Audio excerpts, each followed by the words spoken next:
Good morning, ladies and gentlemen. Welcome to Season AY, the platform where we speak truth to power. This morning, we are going to go straight into it. You are going to shortly watch a long video with Femi Falana. He made a number of cogent, strong points about the bad governance, the state of the nation as it currently is. He made many exposés that many of us should, I emphasize the word should, take cognizance of. We need to be aware of this in every part of that nation we call Nigeria. We must take heed of what he spoke about. We can no longer ignore it. Nigeria is not working. It's not working. Now, let us, before we go ahead, I am so enraged at what is going on that I cannot overemphasize why I'm coming on and talking about this. And if you're not, please, if you're watching us, I say this again, please subscribe to Citizen AY. I'm going to come on a live broadcast and we're going to talk about different things he talked about. And we might have to break it down piece by piece. But I need you to know one or two things first. Firstly, I want you to be aware of your constitutional rights, right? You need to be aware of that. You've been stripped of that by those in government. Your government is effectively, this is what is going on. By the time you hear what Femi Falana says, your government is financing. Hear my words. Listen to those words. They are financing foreign governments with the money meant for your own development in your own nation. In your own nation. This is not a joke. This is not a joke. We've been saying this. Please take cognizance of what you see on the screen. And I'm going to say it again. It is hereby accordingly declared that sovereignty belongs to the people of Nigeria, from whom the government, through this constitution, derives all its powers and authority. That is your power. You're a sovereign. I need you to wake up. And this, furthermore, it tells you how you can use those powers. The participation, 42C, the participation by the people in their government shall be in accordance with the provisions of this constitution. I need you to begin to actively participate in your governance. Running away, like I have done, like many are planning to do, to leave. As I speak, I'm talking to people that are trying to leave Nigeria right now. Because we are not taking part in our governance. We are having to spend money, send money home when you guys have, when the finance, the riches we have in our land is more than enough to take care of all of us. But because we are not participating in our governance on a daily basis, watching their actions and holding them to account as sovereigns, we are suffering. We are all suffering. We are all suffering. The song is telling you how long una go to suffer. I want you to listen to that song again. The words in it, it relates to what is going on. How long una go to suffer? How long? That's what the song is asking you. Now, with that said, please take a screenshot of section 14.2a and 14.2c that you see on the screen. Make sure you share it in all your community, because that's the power you need to hold your governor to account. And what I'm saying not only applies to Nigeria alone, it applies to the whole of Africa. Africa is enslaved. Be it the French or the US or the UK, Africa is enslaved.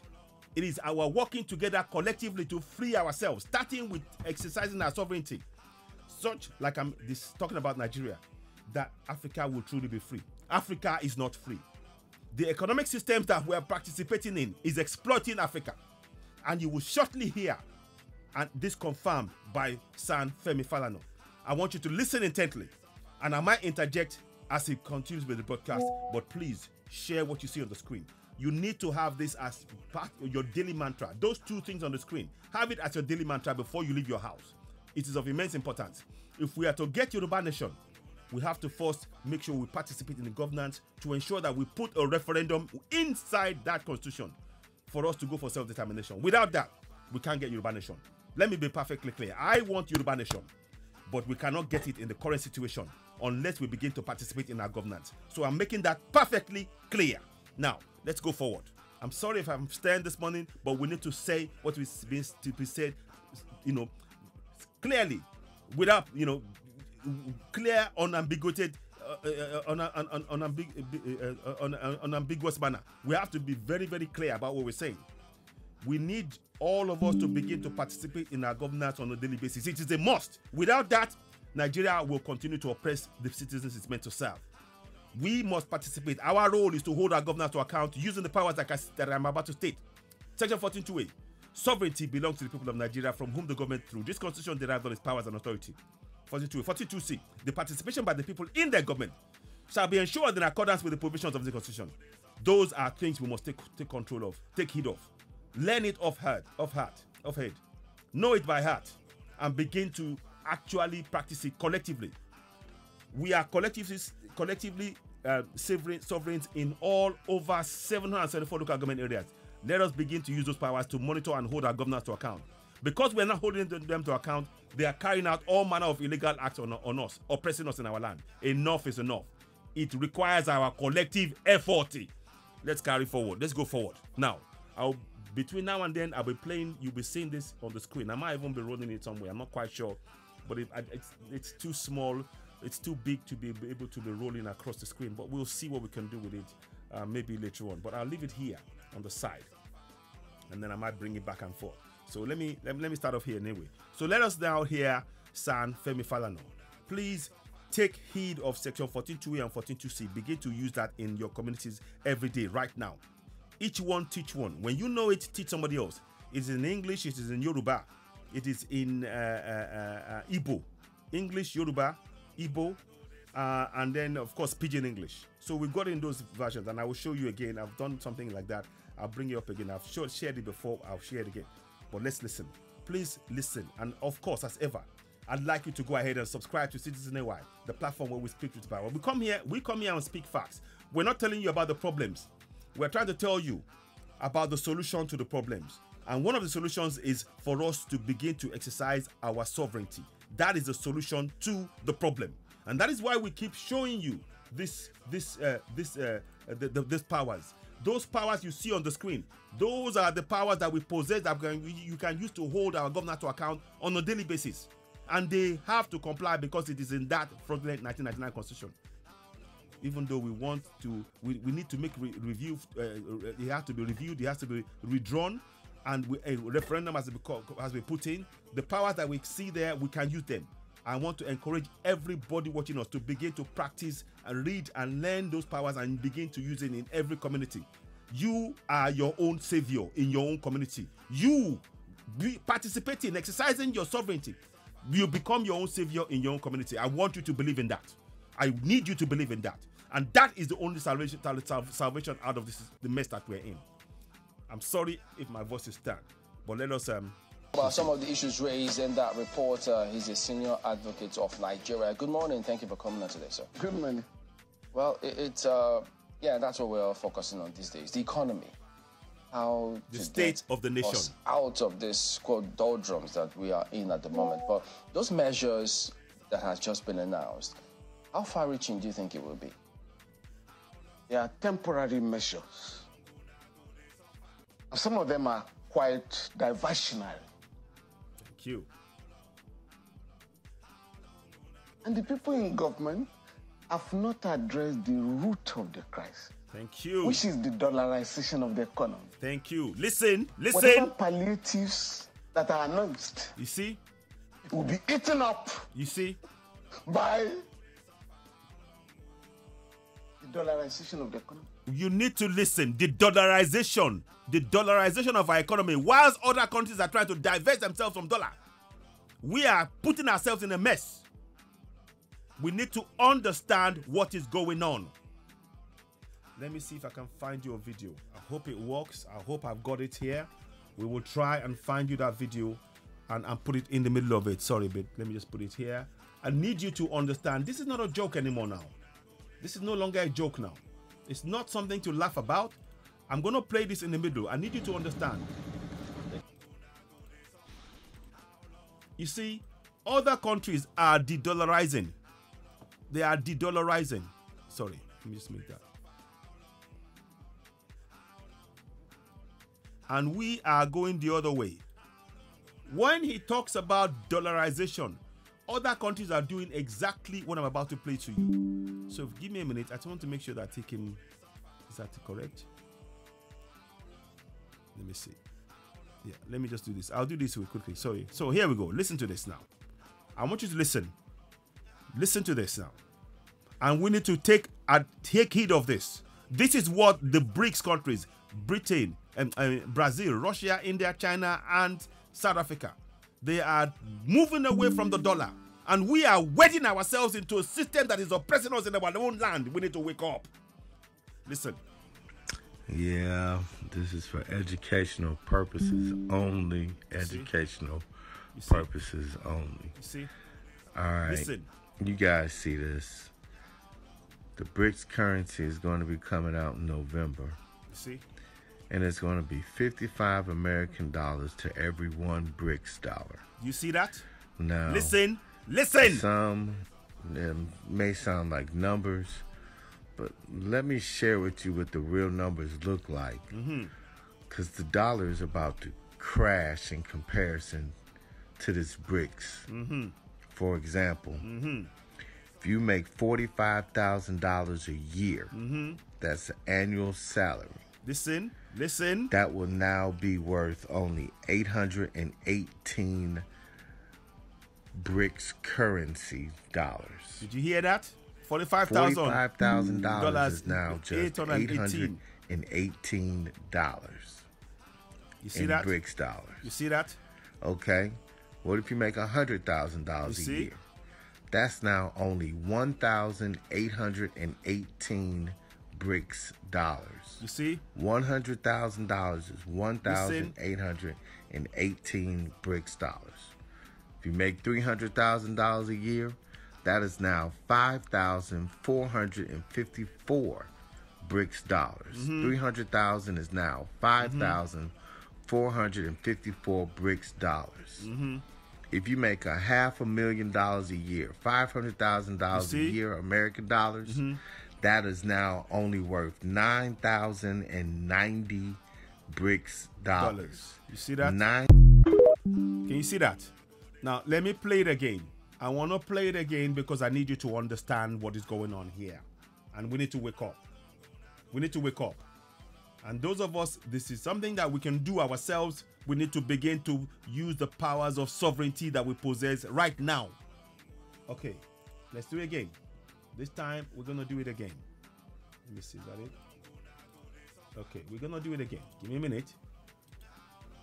Just give me a minute. I want to make sure that you get this in a particular way. You need to understand, and I want us to really comprehend.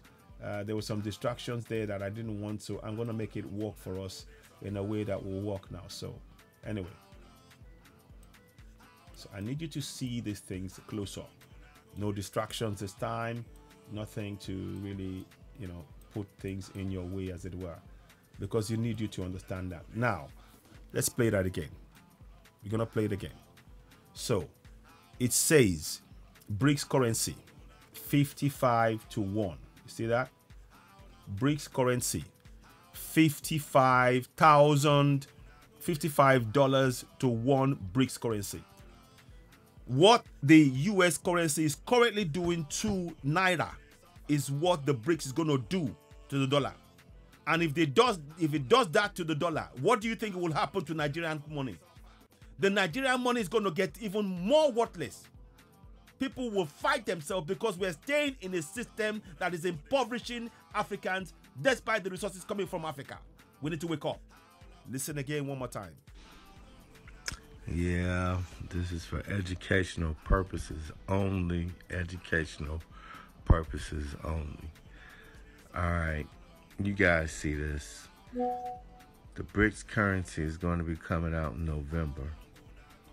And it's going to be 55 American dollars to every one BRICS dollar.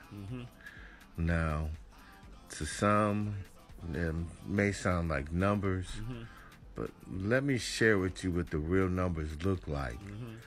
Because the dollar is about to crash. I'm going in to show you what it comparison means. I'll to talk you BRICS. through this particular process. For example, if you make $45,000 a year, that's an annual salary.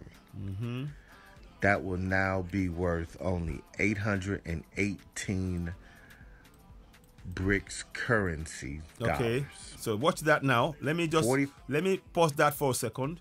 Let us do the maths. Let us do the maths of what he's talking about. It's $45,000. Yeah, he said.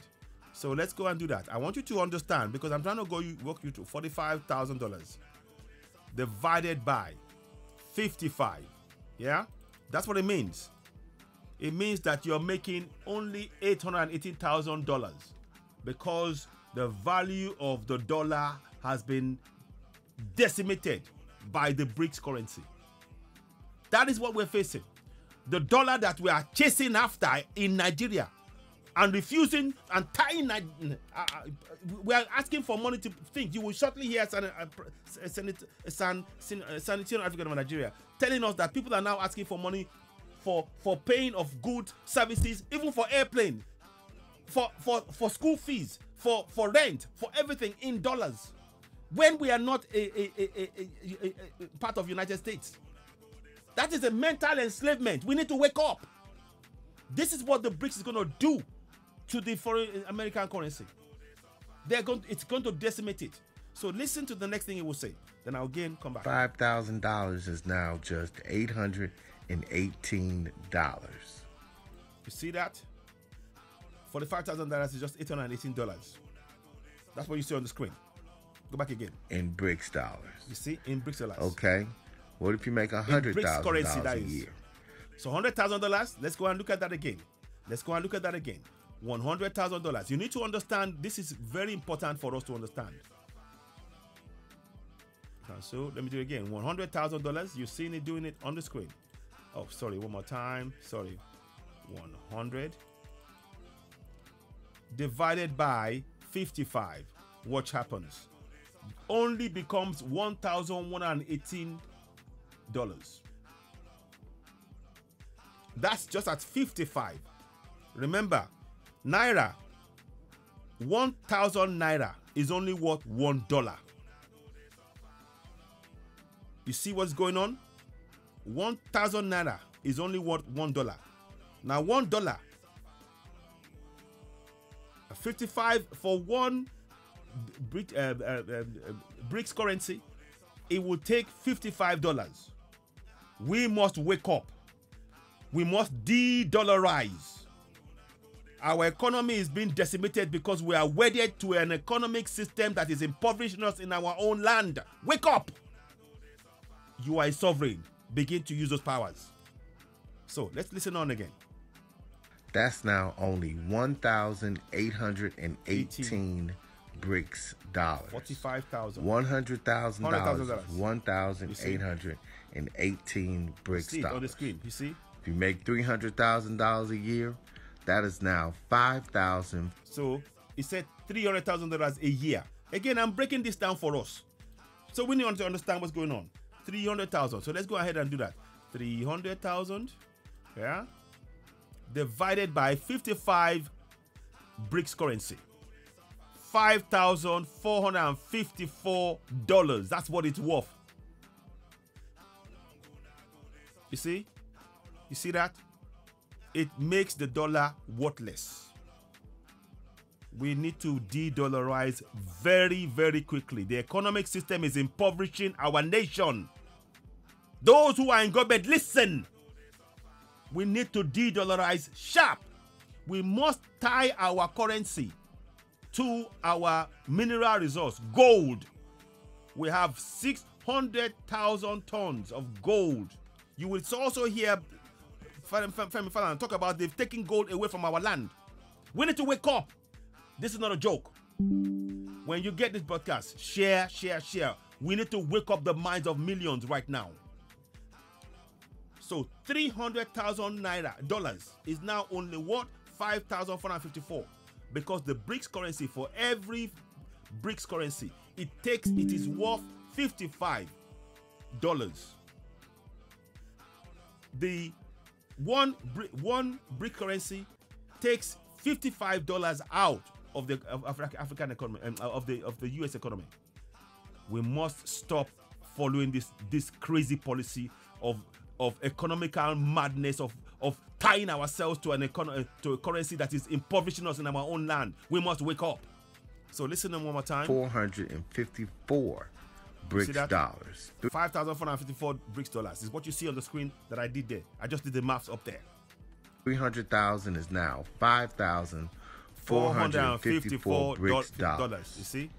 If you make $500,000, $500,000, we're gonna go for $500,000. Let's go for $500,000, because I need you to understand, all of us collectively, the chasing for dollar. We need it's a game. It's game over. By 55 BRICS currency, 9,094.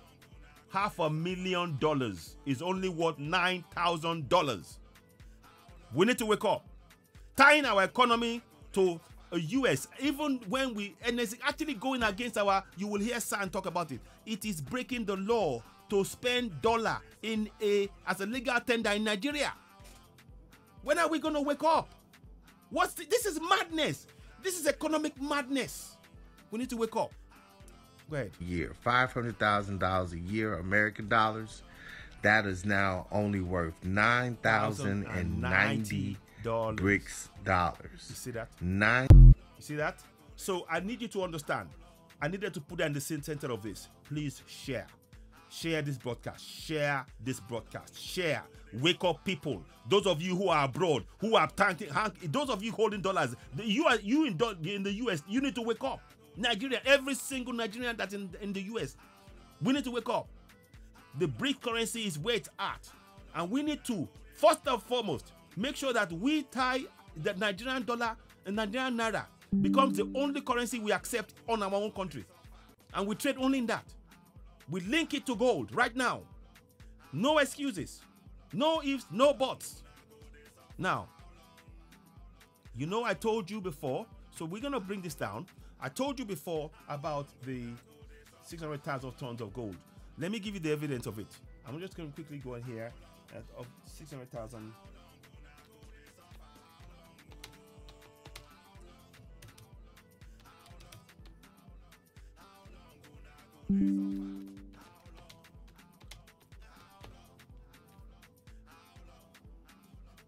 So, listen to this, please. Nigeria has 600,000 tons of gold. Let me just make that smaller, sorry.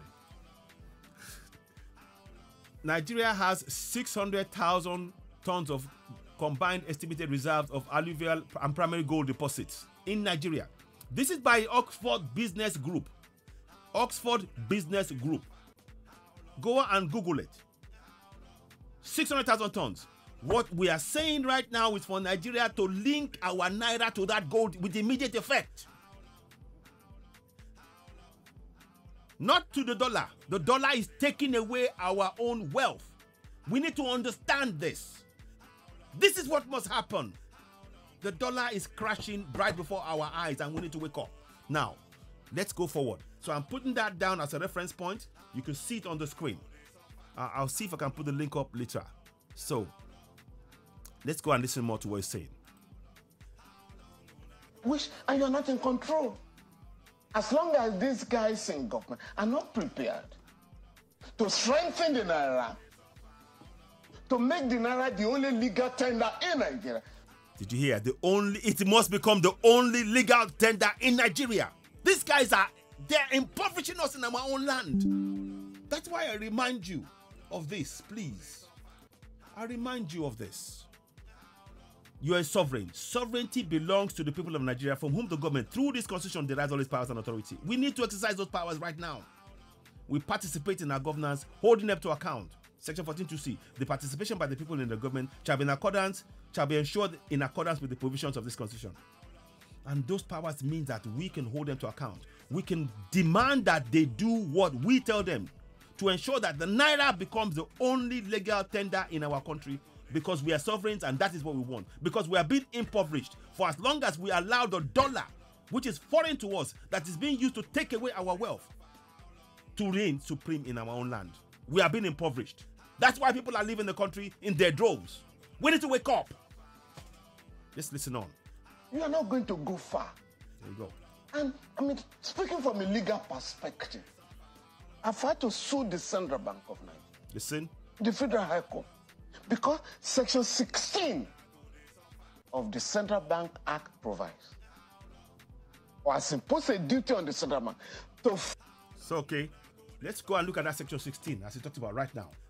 Section 16 of the Central Bank. You okay? So, Section 16 of the Central Bank of Nigeria. I think I've done this before, but let me bring it up again because I think it's worth really reiterating this point. Let me see. I think I have it somewhere. Let me go and look for it. 1 second. I think I have it. Let me just show you. Because I've done my research. That's why I'm saying this now. Section 16. 16. Central Bank of Nigeria. Wait a minute.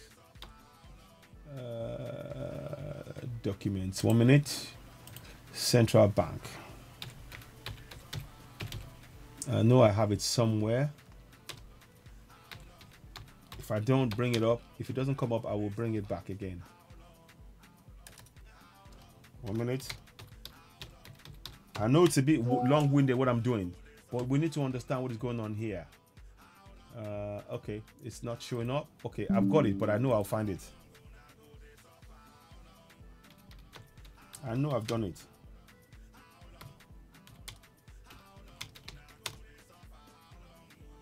One second. 16.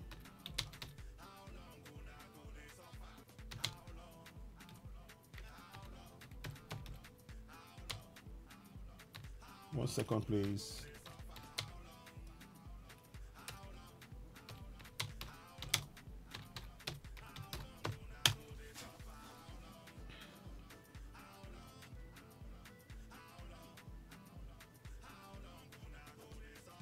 So I'm going to try and give you that now.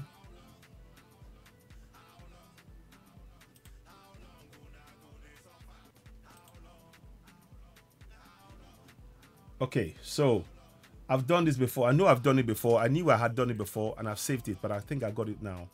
But we're going to show you. I want you to go to section 16 that he talks about. Because you need to understand. We need to stop. We have to go to, we just simply have to wake up. My people, we need to wake up. So, 1 second, please. Now, this is what Femi Falana is talking about. I will give you the link for this yourself. I'll put it in the broadcast when I finish. You can have a copy of this yourself. Don't let anybody lie to you. Nigerian government are lying to you. Successive ones. Section 16 of the Central Bank says the exchange rate of Naira shall be determined from time to time by a suitable mechanism devised by the bank for that purpose. Right? That's what it talks about. Now, and let us go and listen more. I'll be referencing it as you're going along. Now let's go ahead and have a look. Fix and determine the rate of the Naira vis-a-vis other currency. So there is no provision for floating the Naira. There you go. So let me just reiterate that point. I want to buttress the point he made there. Because we need to break this down point by point. Listen. The exchange rate of Naira shall be determined from time to time by a suitable mechanism devised by the bank for that purpose. It doesn't talk about floating. There's no talk about floating exchange rate in here. You can see it in black and white. Let me blow it up for you. We're tired of this nonsense. We're tired of this nonsense. Please, let us wake up in that country. It's enough. This injustice, this is insane economics. This is an economic madness. This is economic madness. Now, so that is what is said there. I'm gonna be as much as possible. We'll reference as many of the things he talked about. So let's go ahead. No, there's no provision. It's illegal. You say, oh, the value of the Naira will be determined by market forces. It's not. That is not there in the. Let me show you again. To buttress what Femi Falana is saying. Listen. And we need to take action. All of us. We are sovereigns. Enough of this nonsense. The exchange rate of Nigeria shall be determined from time to time by a suitable mechanism devised by the bank for that purpose. We are wedding our economy to a U.S. economy that has no bearing on us, and they're sinking their claws into our nation, taking the wealth of the nation, and impoverishing us in the process. And we, as the sovereigns, sitting by and looking. Enough of this. Enough. Now, again, I remind you, these are your powers. These two, Section 42A, 42, these are the powers. We must collectively begin to use it. You can see now, the exchange rate of Nigeria shall be determined from time to time by a suitable mechanism devised by the bank for that purpose. Not by the US, not by a foreign body, by the Bank of Nigeria. For Nigerians. Can you see the fraud? I hope you're seeing the fraud. Now, let's go forward. The law. It's not an economic principle that they're adopting? No! It's not an economic. You see, look, you see what shocks me is the ineptitude displayed by this journalists who are sitting down there and asking ridiculous questions when somebody's putting the facts before you. Listen, look at this. For you, the channels and every other journalist, get it in your brains. The exchange rate of the Naira shall be determined from time to time by a suitable mechanism devised by the bank for that purpose. It doesn't talk about floating exchange rate. So when you're asking a ridiculous question, you're making yourself look, you're just speaking English. That is a sign. It is not a sign of intelligence. English is not a sign of intelligence. You are displaying your ineptitude. I'm sorry to say this. Section 20 of the Central Bank Act provides. Section 20. Let's go to it. Let's go to Section 20. Oh, you guys don't know what you're playing with. Now, Section 20. The currency notes issued by the bank shall be the legal tender in Nigeria at their face value for the payment of any amount. And there they're looking. They're looking. Oh, this is news. This is not freaking news. This is what is in the books. Oh, right.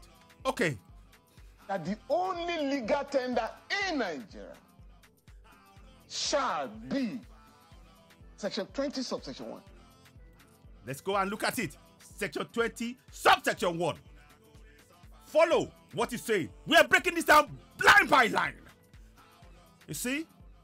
Section 1, it says here, the currency notes used by the bank shall be the legal tender in Nigeria at their face value for the payment of any amount.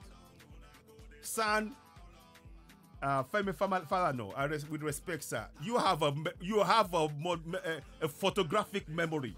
You have a photographic memory. You know the word for word. You even 20 section. So I was saying section 20. You are saying section 20, subsection 1, which is states there. You can see it here. I'm showing you. Let us wake up in that continent. That continent. In fact, in Africa, we need to wake up. Wake up in Nigeria right now. Now, let us. Do we need to wake up? We are being treated like children in our own land, and we are being stripped of our own resources. Okay, let's go ahead. The currency notes issued by the central bank, only the Naira. You see that?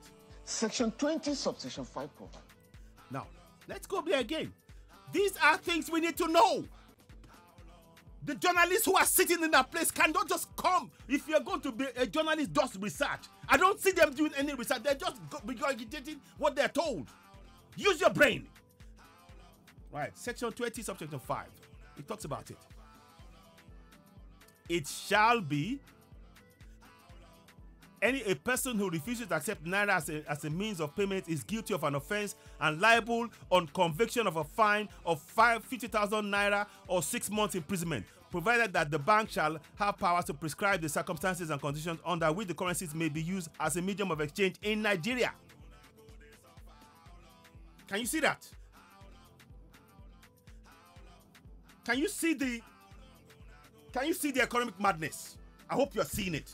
This is what Femi Falana is talking about. Now let's go forward.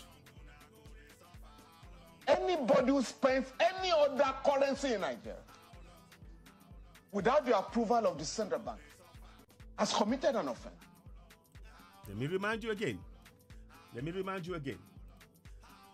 It says here, a person,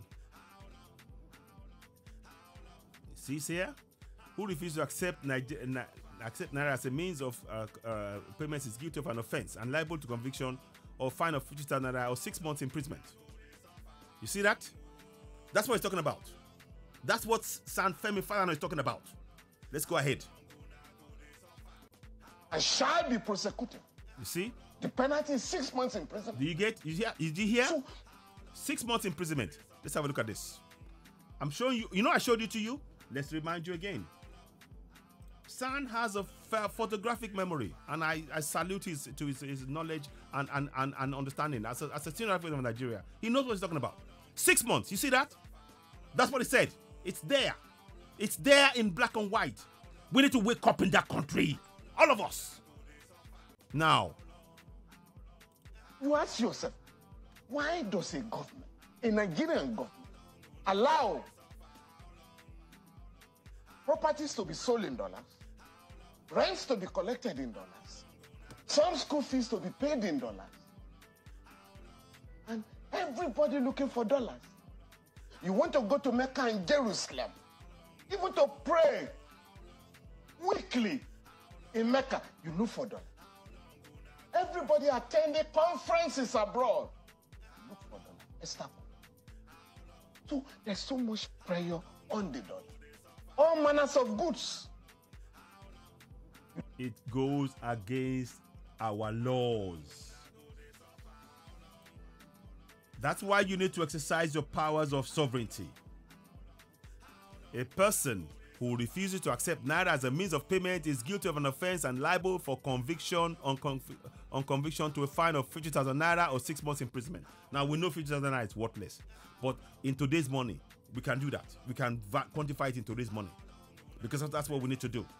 We have to call in today's money, you know, and we cannot continue to allow this to continue. The people in power are corrupt. They are imposing an illegal currency that is not legal in our own land to use that to collect funds, oppressing us in our own land. They are carrying out the very plans of the colonials to keep us oppressed in our own land. Enough of this. We're talking about France being colonized in Africa. The US has psychologically, the US and UK have psychologically colonized us to such an extent that we now regard our Naira worthless, and we want their own money, and we will do everything in our power. We will kill for dollars. People will kill for dollars. That's how bad this has gone. Now, let's go forward. Look for dollars to import them, including goods that are produced in it. So if the government is desirous to address the distortions in the economy, you have to say, sorry, what is my business with dollars in Nigeria? Thank you. In fact, what is my business with dollars in Nigeria? A valid question. But they are so inept, all of them, and I don't leave anybody out. They are so inept that they are prepared to wed our nation and our resources to a dollar used to exclusively strip us of our own wealth. What's filming? If I had my way, and I've said it on this forum, I will sell oil in Naira. You see? Why not sell oil in Naira? I keep reminding you. I showed you something before. We have 600,000, look, tons of gold. We must, with immediate effect, link that gold, our Naira, to the gold. No question. No question. And we need to work with other African countries to close that door of exploitation of African resources by these colonials. By hook or by crook, they are exploiting us. The French are using military coup, which they've now turned the table on them. They can't do that anymore. 4 countries, Burkina Faso, Mali, Niger, Guinea, they've now taken, taken over their country from the French, who are exploiting their resources. They've taken it over, and the others will sure to follow. The UK and US are using economic means to strip us of our wealth, wedding our own, linking our economy to the dollar, which has nothing to do with dollar. Is economic madness. We are making our own currency worthless, following a economic mechanism designed to strip Africa of our resources. And we think we are doing good governance. This is ridiculous. This is nonsense. Wake up. We need to wake up. Link our Naira to the gold reserves. And you will shortly hear that they've taken up to $9 billion of worth of gold out of Nigeria with no questions asked, flying on a plane. We need to wake up. Listen. It's ridiculous for you as a country to sell your product in dollars. Now, you now have to change dollars to Naira to distribute monthly. So these are the problems. So for me, the government is not addressing this problem. Exactly. But when you say that, no one shall have the powers to do so except authorized by the CBN. So if CBN then authorizes a chunk of those other transactions, it means that we are within the law. The government has never, the central bank has never authorized. When I took up... You see that? They have never authorized it. The suspended central bank governor, I think in 2015 or 2016. Why are you allowing it? It came out publicly. You can Google. Nobody is authorized to spend dollars in Nigeria. Okay. Okay, on that point, I'm going to bring that. Let me go and seek that video out. Wait 1 second. We are still trying to source that document, but let me just play back what it said there. 1 second. I want you to listen again. Listen. Government is not addressing this problem. But when you say that, no one shall have the powers to do so except authorized by the CBN. So if CBN then authorizes a chunk of those other transactions, it means that we are within the law. The government has never, the central bank has never authorized. When I took up the suspended central bank governor, I think in 2015 or 2016, why are you allowing it? It came out publicly. You can Google.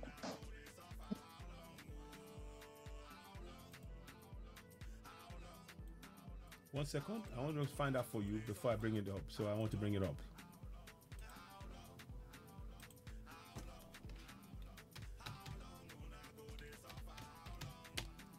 So I think it's in 2015 it said.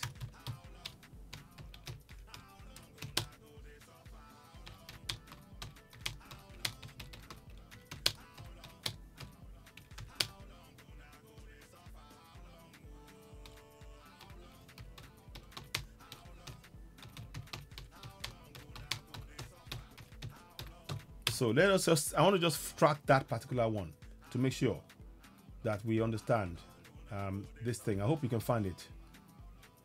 Let me see. I wonder if you can find that information. I'm trying to find it for you because it's stated from what it said that central bank, if I don't find it now, I will go and find it and I will print it.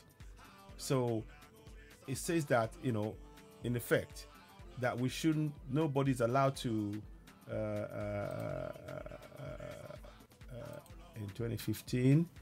I'm just trying to make sure we get that information to you, because this is we need to be very meticulous about what we're doing here to really break this down once and for all, and debunk and all this myth and the lies about the dollars being, we have been conditionally, you see, this is what I mean. They're telling you to pray and everything else, and you're praying and everything, you accept the dollar as your king in your own land, and dollar is simply taking out your resources and your wealth. That is what it is. And it's all it's doing. Nothing else. Pray all you like. And you even put dollars in your songs to see the mental enslavement that we've now become. With how mentally sick we collectively have become. When dollar is the one thing we focus on. When that the same dollar is taking away our resources, our wealth. Economic madness. Economic madness. Anyway, I'll come back to that. Nobody is authorized to spend dollars in Nigeria. More than that, even putting that to one side, it is clear as night and day in the Constitution of Nigeria. It is clear and as night and day. Nobody. It says so, section 20. We said it. And I'm just, we're going to take to 21. The currency notes issued by shall be legal tender for Nigeria at the face value for the payment of any amount. You see? And it says here, 24. Here. Notwithstanding, the bank shall have power. Let me see. The currency notes issued by the bank shall be legal tender in Nigeria at their face value for the payment of any amount. Section 21. So there should be no debate whatsoever. Now, let's carry on. Just to buttress the point it's making there. Position of the law. But what is going on now? How can you pay school fees in dollars? Again, I'm going to show you. You pay school fees in dollars. You are breaking the law because the currency notes issued by the bank shall be legal tender in Nigeria at their face value for the payment of any amount. I'm asking all of us, is dollar now a legal tender in Nigeria? If you say it is, you are breaking the law because it isn't. Section 20, subsection 1 of the Constitution states, the currency notes issued by the bank shall be legal tender in Nigeria at their face value for payment of any amount. And yet those in power, they should all be stripped of their powers because they are promoting the using of dollars in our own nations, impoverishing us in our own land. Now, I'm saying this without reservations. We need to speak truth to power, and that's what we're doing on this platform. Ladies and gentlemen, you are, of course, watching Citizen NY, the platform where we speak truth to power. I urge you, as you're watching this broadcast, help us make this go viral. Subscribe, hit notification button, give us thumbs up, help us reach more people. It is really important. The information we're sharing here, we only come and speak only about truth and to enlighten our people to stop the continued enslavement of over 200 million Nigerians, of which 130 million are in poverty. You will hear him say that. Listen. How widespread is this practice? I mean, say that maybe that is happening at a level that is beyond the average Nigerian. What kind of question is this woman asking? We are telling you that it is against the law. You are now trying to change the subject. How widespread? What kind of... Who are these journalists who have been... Please, we would like you to go and do some research about the topics you are going to be partaking in. Do some legwork. Like this kind of information that I've provided, you should be able to have access to this information so that you will ask the right questions. I'm sorry, Maokwe. I'm sorry to every one of you for being like this. I like watching your show, but to be honest, today I am disappointed. I am truly disappointed in how you guys have the questions you are putting down before the sun, when you should. You clearly have not done your research. Because if you have, you will not be asking ridiculous questions. I'm sorry to say they are ridiculous questions. Let's go forward. How widespread is this practice? Very widespread. I can't believe this. The ordinary people are... When you can see that the government are asking for dollars, for paying for petrol in dollars, and you're saying how widespread? What kind of... Let me just pull back. Let's carry on. Victims of the distortion of the economy. I was in Benin Republic last week with my lawyer. Listen. We had an annual retreat. And we spent Naira in Cotonou. Yes. You see? We spent Naira and Sefa. We didn't spend a cent. You see, Sefa. Again, Sefa is a currency. Let me bring that point about the Sefa. It is a French currency that is stripping again. It is stripping Africa of our resources, just like the dollar is doing. Can you see the similarities? Let me show you. Oh boy, today is one of those days we're going to talk about it. We're going to go into it. Right, let me go and get that for you. 1 second. 1 second. Let me get that for you because we need to, this is something we need to talk about. We can no longer ignore this. This is, oh boy. So you're going to see it coming up now. No, that one. sorry, what is this doing there here? Okay, 1 second. I've done it this morning, and you will see it. In fact, I'm going to endeavor to bring that down. There you go. No, that's not it. Sorry, 1 second. Give me a minute. Give me a minute. Or $1. So yes, let but me we just know that. I mean, let me just quickly do something for you. I want you to see something, because sometimes you don't really comprehend what is being done. So now, speaking about the CFA, he talked about the CFA, and I'm here to tell you the CFA is by the French. You see, I want you to read these words here and take heed of it. The CFA franc was currency designed by France to ensure French control survived colonialism's official demise. So when Africans are spending CFA, again, it is a way of taking away the African wealth from Africa, stripping it of Africans. Just exactly like the currency of the US and the dollar, Naira, and the pound. The US particularly, because US dollar is what is being used as a mechanism to strip us of our wealth, just like the French. Now you see that the whole of Africa collectively, we need to stop. We have to de-dollarize and banish the CFA from our from Africa, because that is how they are stripping us of our economic wealth. I hope you are following what is being said here. Let's go back to the broadcast. Let's go back. that's Benin Republic. The same thing going on in Niger. Yeah. So the countries that neighbor Nigeria, we know that in those. What questions are you trying to? I'm sorry. I'm really disappointed. I'm really disappointed. I love watching the show, but I'm disappointed. Please ask better questions in future. These are not. You are. I don't know. I'm disappointed. I'm just disappointed. Countries, the Naira is still accepted because of the level of trade that they do with Nigeria. And I know that when we had this Naira scarcity issue, it was one of the problems, one of the things that was highlighted, people talking about how, we do not know how much Naira we really have. The point is, dollar is being used in our nation. Now that is a threat to the very Naira you're talking about. You're missing the point entirely. You're missing the point entirely. Have in circulation when you look at the fact that other countries are also trading in our own currency, and would like, that's one of the points that was given for it. But in terms of it sounds like you're almost supporting this bad governance. I'm sorry to say it. I know you're not. I know you'll know better than that, but it sounds like you're supporting it. It sounds like it. I'm sure that's not what you're trying to say, but it sounds like you're supporting a bad governance who are encouraging the use of an illegal tender, dollars, in a nation, a sovereign nation we call Nigeria. Which, of course, again, I'm going to state to you and to those watching.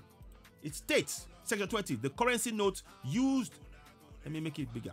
The currency notes used by the bank shall be legal tender in Nigeria at their face value for payment of any amount. Don't talk about the dollars. Don't talk about any other currency. In Nigeria shall be Naira. That is the central point that's been made here. Let's go forward. When you say the dollarization of the economy, isn't that happening at a level that is beyond the average Nigerian? Oh please, that is such a. That's besides the point. It's not a level of. The fact is, if it's happening at any level, it is breaking the law. It states it here. It states it. Section 20. It says here, a person who refuses to accept Naira as a means of payment is guilty of an offense liable for conviction to a fine of 50,000 Naira or 6 months imprisonment. It's clear cut, but you need to research this. Journalists in Nigeria, I urge you, please avail yourself of information like this so that you can be able to ask the right questions. I didn't feel that this is the right question to ask. You may be trying to say you're speaking for the layman, but I'm sorry, you should have access to this information. I just went online and I got this. Now, let us go forward. This as an effect of the fact that we're not really producing much, and we rely. That's besides the point. That's besides the point. The reason why we're not producing much. Let me go into that. Reason why we're not producing much. In fact, I'm glad you asked that question. Now, let me do this. I need you to understand something, Malkwe, and those of you who are watching.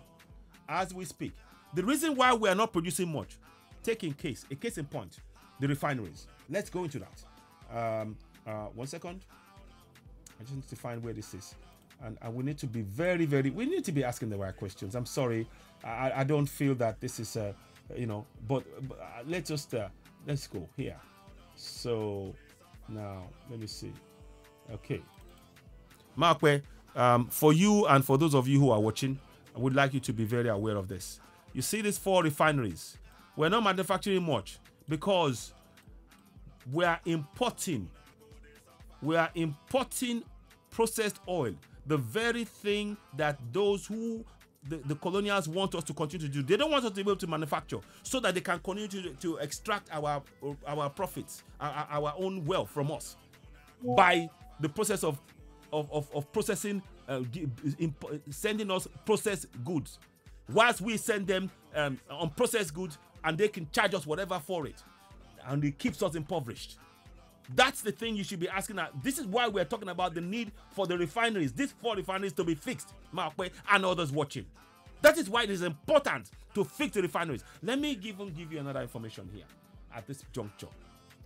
I need you to understand when I'm talking. We need to break this down properly.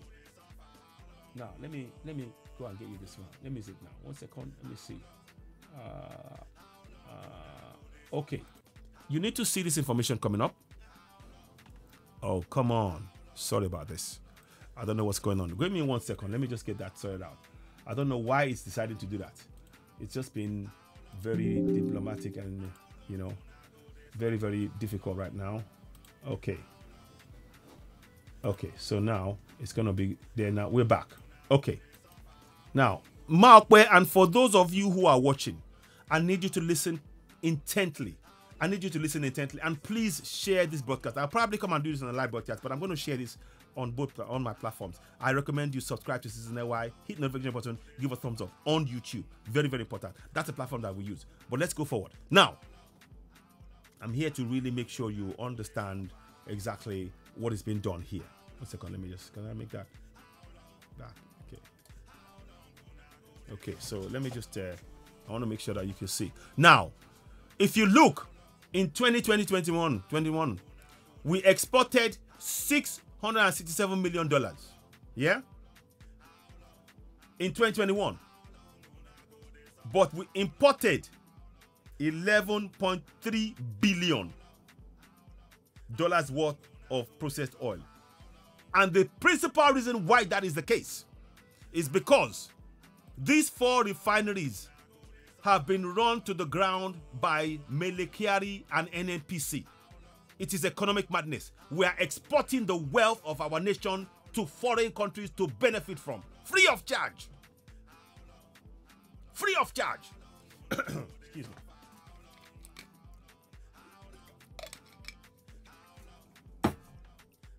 And the countries that are benefiting from this are as follows. I'm going to read it to you. You're going to learn today. Now, we export to, listen, United States, Belgium, Germany, United Kingdom, Benin. We export to Benin. And that finds its way to France as well, believe you me. But that's another story we'll come back to later on. We export, yeah? Now, we export $667 million worth. But now, look at where we are importing from. Processed oil. And this is where NNPC, this is where they spend our money. They import from Netherlands, $3.62 billion. Belgium, $1.78 billion. Norway, $1.2 billion. India, $992 million. United Kingdom, $760 million. Can you see? And yet, the refinery that they should fix, they refuse to fix it. Now, to fix those refineries, it will cost us only $6.8 billion. Let me get that information for you. Let me get that for you. Okay. I want you to see this. Oh, come on. Anyway, it's fine. It's fine. Let me just get this done. Okay, just get it done. Okay. Come on. Now. Okay. Now. They said to fix those refineries will cost us only $6.8 billion. We spent 11.4 trillion, 34 trillion in 13 years on fixing it. But to fix it, in actual fact, I had the information somewhere and I will get it out for you because I didn't want this to happen. But don't worry, here's one I made earlier. We're going to go back here 1 minute, second. Here's one I made earlier. I knew this was going to happen and I had a contingency plan put in place. So let us get this for you. So for those of you who are talking, and we need to be aware, we got to do better. We need to put a stop. We should all be on this message. It's not about just talking about it anymore. We need to take collective action. And we are hopefully showing you the steps you can take to put a stop to this nonsense. It's illegal. It's unacceptable. 1 minute. There we go. Thank you very much. You see, my sixth sense is telling me where to go. This is something I knew this was going to happen yesterday. So I decided to keep a copy of it just in case. Just for reference purposes, of course. And of course, there you see it now. You see, 6.8 billion. You see that? That's the figure there. Let me make it bigger. Now, that is what they would use. I hope you can see. That is what they would use to fix our refineries. All the 4 refineries you see in the picture. And that's why I'm putting it there. Because I need you to see that information. I need you to be aware of that information. You see? No, come back again. So, now. So, you see, the NP awarded maintenance contract to quick fix repairs, Warri Refinery, Daewoo, June was $492,000. You see? To fix Warri, they never fixed it.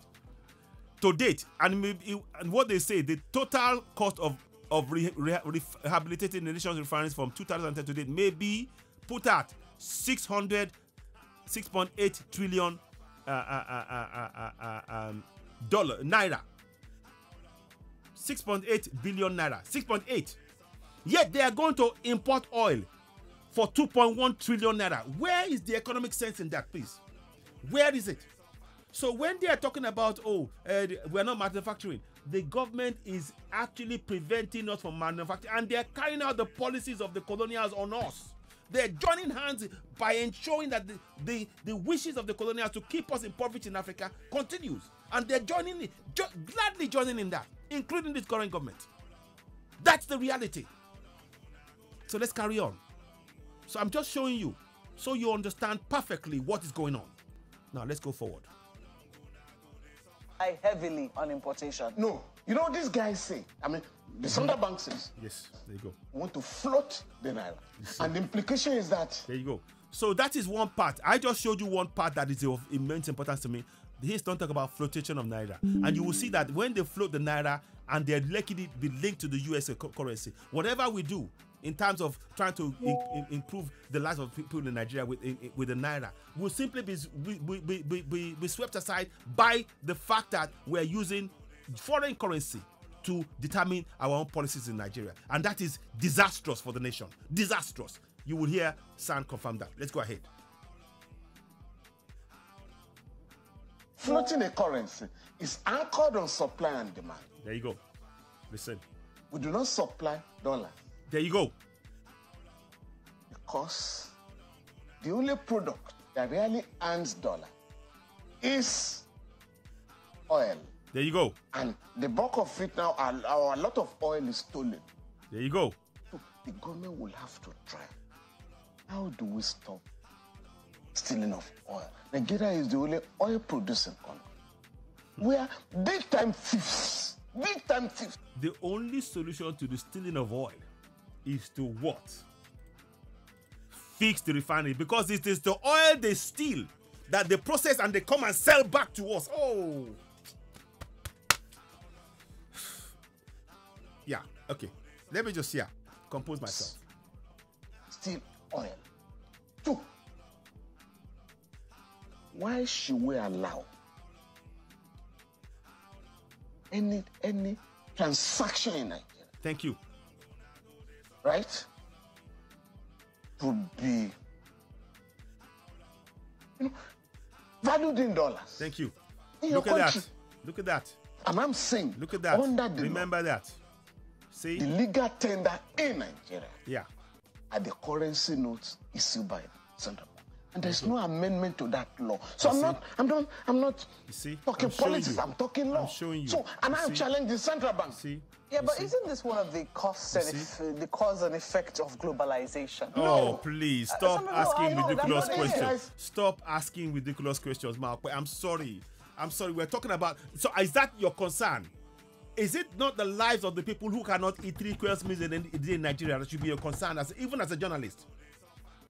Than globalization, trying to it's global and just leave that. What kind of a? I'm sorry, Mark. I like you, but that again, today the questions you've asked have not been relevant. Frankly, they haven't. They haven't been relevant. And I want if as a journalist, you should know the topics and recite the topics that you're going to ask questions on, so that people, at least you are informed of the questions you would ask the interviewee, the person that you're bringing on to interview. I don't feel this happened today. I'm sorry. I just don't feel that happened today. But let's go forward. Who are talking of globalization? You see? Are controlling their own economy. There you go. Listen. They are controlling their own economy. That's what I'm talking about. We must control our own economy despite any globalization. To say you're putting your hands up, God will help us. No, God is going to come and help you. That's the point that's making here. Every day. There you go. They ask you here, trade liberalization. Allow everything to come in. But China and US, United States of America, are fighting every day. You see? Over what should come to our country and what should not be allowed. Thank you. This is what, again, I'm going to show you. That's it. I must do that this morning. Please give me a minute. Give me a second. Be back. Ladies and gentlemen, yes, we're going to continue on anyway. What I wanted to talk about there, you see, when they talk about globalization and they protect their own economies, Howard Nicholas, professor in Netherlands, says that they want to ensure Europe and in fact the entire world economic strategy, IMF and World Bank and all these people, they want to ensure that African resources are bought at dirt cheap prices. That means they pay us nothing for our resources. Remember, I showed you something earlier on. Look at the value of what we are getting for our oil and look at what they are charging for when they process it. Look at it. Let me show you. 1 second. I'm going to just show you this again. Look at it closely. Please study this. Look at that. 2020-21, 209 million, 566 billion. In 21, you see, 667 million naira is what we got for our oil. But in bringing back the processing, 11 trillion is what they charged. They want us to. This confirms what Professor Howard Nicholas states, that they want our resources at dirt cheap prices. And we need to be cognizant of that fact. I am incensed that we are having discussion where dollar is becoming the central discussion in Nigeria. That's economic madness. Economic madness. Now, let's just go forward again. So in context in alluded and supporting what Femi Falana is saying right here. I'm giving you clear evidence at every level. I hope you are taking note of it. Well, here, IMF and World Bank, they are pressing the government. There you go. You are looking for the value of the currency. You see? For 45 years. There you go. There you go. We have been told by these imperialist institutions. And they are imperialists. The IMF, the World Bank are doing the very same thing that the French government are doing against 14 African countries. That's the clear evidence. Africa is under attack, exploitation, oppression, suppression, imperialism, colonialism, you name it is happening to us. Even in Nigeria, we better wake up. The Naira is overvalued. So they have been devaluing the currency through dollarization. You see? So the Bank of America recently said the Naira is now undervalued. You see that? But the guys in the central bank are still devaluing the currency. The Naira is looking for its value. I beg your pardon. When I was an undergraduate, the exchange rate was 60 Naira to a dollar. 60 kobo to 1 Naira. It is about 1,000 Naira to a dollar. 60 kobo to $1. This less than a Naira. The central bank has now looked for $3 billion. Is it the business of the central bank? Thank you. What is the business? Central bank are the ones who are supposed to be fixing rates. It states so again in the book. I told you, at every point he raises, we are buttressing his points and we're supporting it with evidence.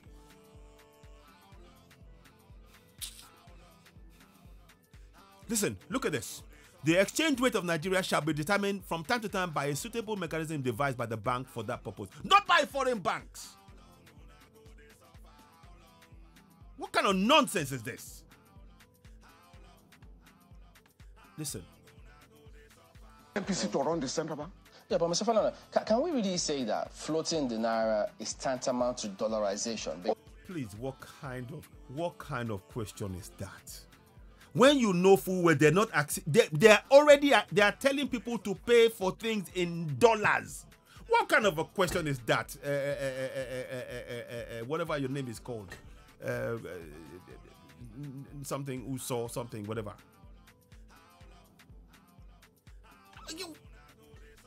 You guys got to do better.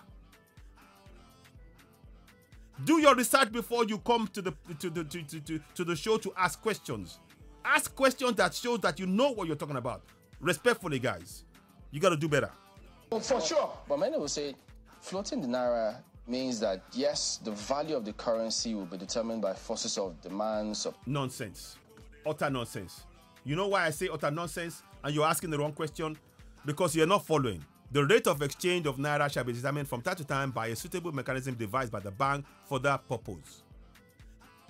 Not floating. Not determined by foreign currency. Say, oh, that currency is this much, so we will drop it. No, we can fix the rate of the Naira. The central bank can do that. That's their role. Not floating against another country economy. And we are being stripped of our wealth again by using dollar as a legal tender in Nigeria, which is actually illegal. It's an illegal act. You should know better than that. Interest rates, inflation, and it's not just against the dollar. It's against any convertible currency, the pounds, the rand, whichever one. Not just against the dollar. Tambale, I didn't write there you go. The central banker. There you go. What section 16 say? That's what I just... Do you see? We can see the minds are connected. That's what I just showed you now on the screen. Let me show you again. Section 16. The exchange rate of Nigeria shall be determined from time to time by a suitable mechanism devised by the bank for that purpose. These are laws in our constitution, in the central bank's constitution, that they should adhere to. And they completely... Our governance is carrying out what is tantamount to economic madness. Economic madness, I tell you. Listen on. It shall be the duty of the central bank to fix the exchange rate of the Naira vis-a-vis other currency, not market forces. You know, it's like this. It's like what they were telling us. When they say, oh, the price of fuel shall be determined by market force. So it's not possible. It's not possible. So we can deceive. Let me also buttress that point. If we had a functioning refineries, which I'm going to bring up again, then you can talk about market forces, because our own refineries will be able to compete via the products they produce. So there is no market force. What is going on is an imposition of oil from colonials, because our own market, our own oil is being prevented from function. Processing plants are being prevented from functioning to perform, to be able to partake in the market that they are even talking about. Not even to talk about the fact that market forces are not what is driving the price. The price of Naira, the value of Naira, that is the job of the central bank. Two separate things. So when you're going to talk about market forces driving the price of oil, driving the price at which the oil is sold, we are not even in the market. Nigeria is not even in the market to compete, because our refineries have been shut down by those in government. That's the reality. Let's go forward. CBN wake up tomorrow and say, well, the exchange of the Naira against the dollar is 300. That is the duty of the central bank. Oh, yes. That is the, I mean, when the man, Mr. Wale, who has now become the Minister of Finance, was in the Senate. You see? Listen. For screening. What did he say? That the value should be around, should hover around 700 now. How did he come to that conclusion? There you go. Oh, yes. Because there are fundamentals that guide that. And one of it will be your forex base. No, nonsense. Again, oh, please, today you let me down. Your foreign exchange base. We know that our forex base has been severely depleted in recent times. We do remember... Depleted for what? To satisfy the... Thank you. Stupid demands of the elite. Thank you. For me as a lawyer, to buy wig and gown from England. You see, for me, these are even wider questions he's asking. Why is it we're using wig and gown from the colonials? Is that not a state of colonial mentality that's imposed on our minds? We are busy spending our own money to import stuff that is of no bearing to us, but keeping their own market going at our expense, using our own currency, our own resources. Is that not economic madness? Is that not economic madness? Let's go forward. As a lawyer, to buy, other materials from England. There you Why? go. There you go. Good the question. Majority Why? Of our people have nothing to do with. Exactly. These dollars. But this is the reality. No. Oh, Mark, today, Mark, you let me down massively. Massively. The reality. So, to carry out oppression of the people is a reality that the people must accept. The people mustn't change and rise up against that. Because in case you don't realize, that's what we're trying to do. We're trying to rise up against injustice. You should be part of that as well, Markwe and others. No, it's not. No. This is the reality. This has been the reality that for many, many years. So that makes it okay then, does it? Markwe, I'm disappointed today. I'm very disappointed. Our tastes have not... Our taste? Who put the taste in your mind? Who changed the taste? The food that you're eating. The clothes that you're wearing. Eat, drink, think, sleep, European models. Let me read you something. I don't think you are fully aware. If I can find it quickly. No. Yeah. There's a particular quote which I'm going to quickly quote. I have it on my phone because it's always close to hand. And I'll see if I can, let me just go here. I'll quote it to you. So I'll bring it up on the, so you show you. This is part of what they did in the Berlin conference. And that is what you see, English is not a sign of intelligence.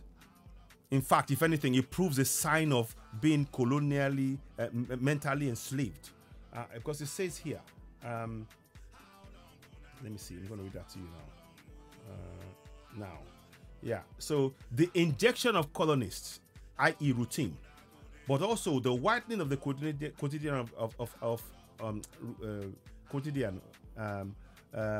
the whitening of the quotidian of Africans, removing them of any form of autonomy to eat, dress, according to sleep, to say, to pray, to walk, to organize house, European models.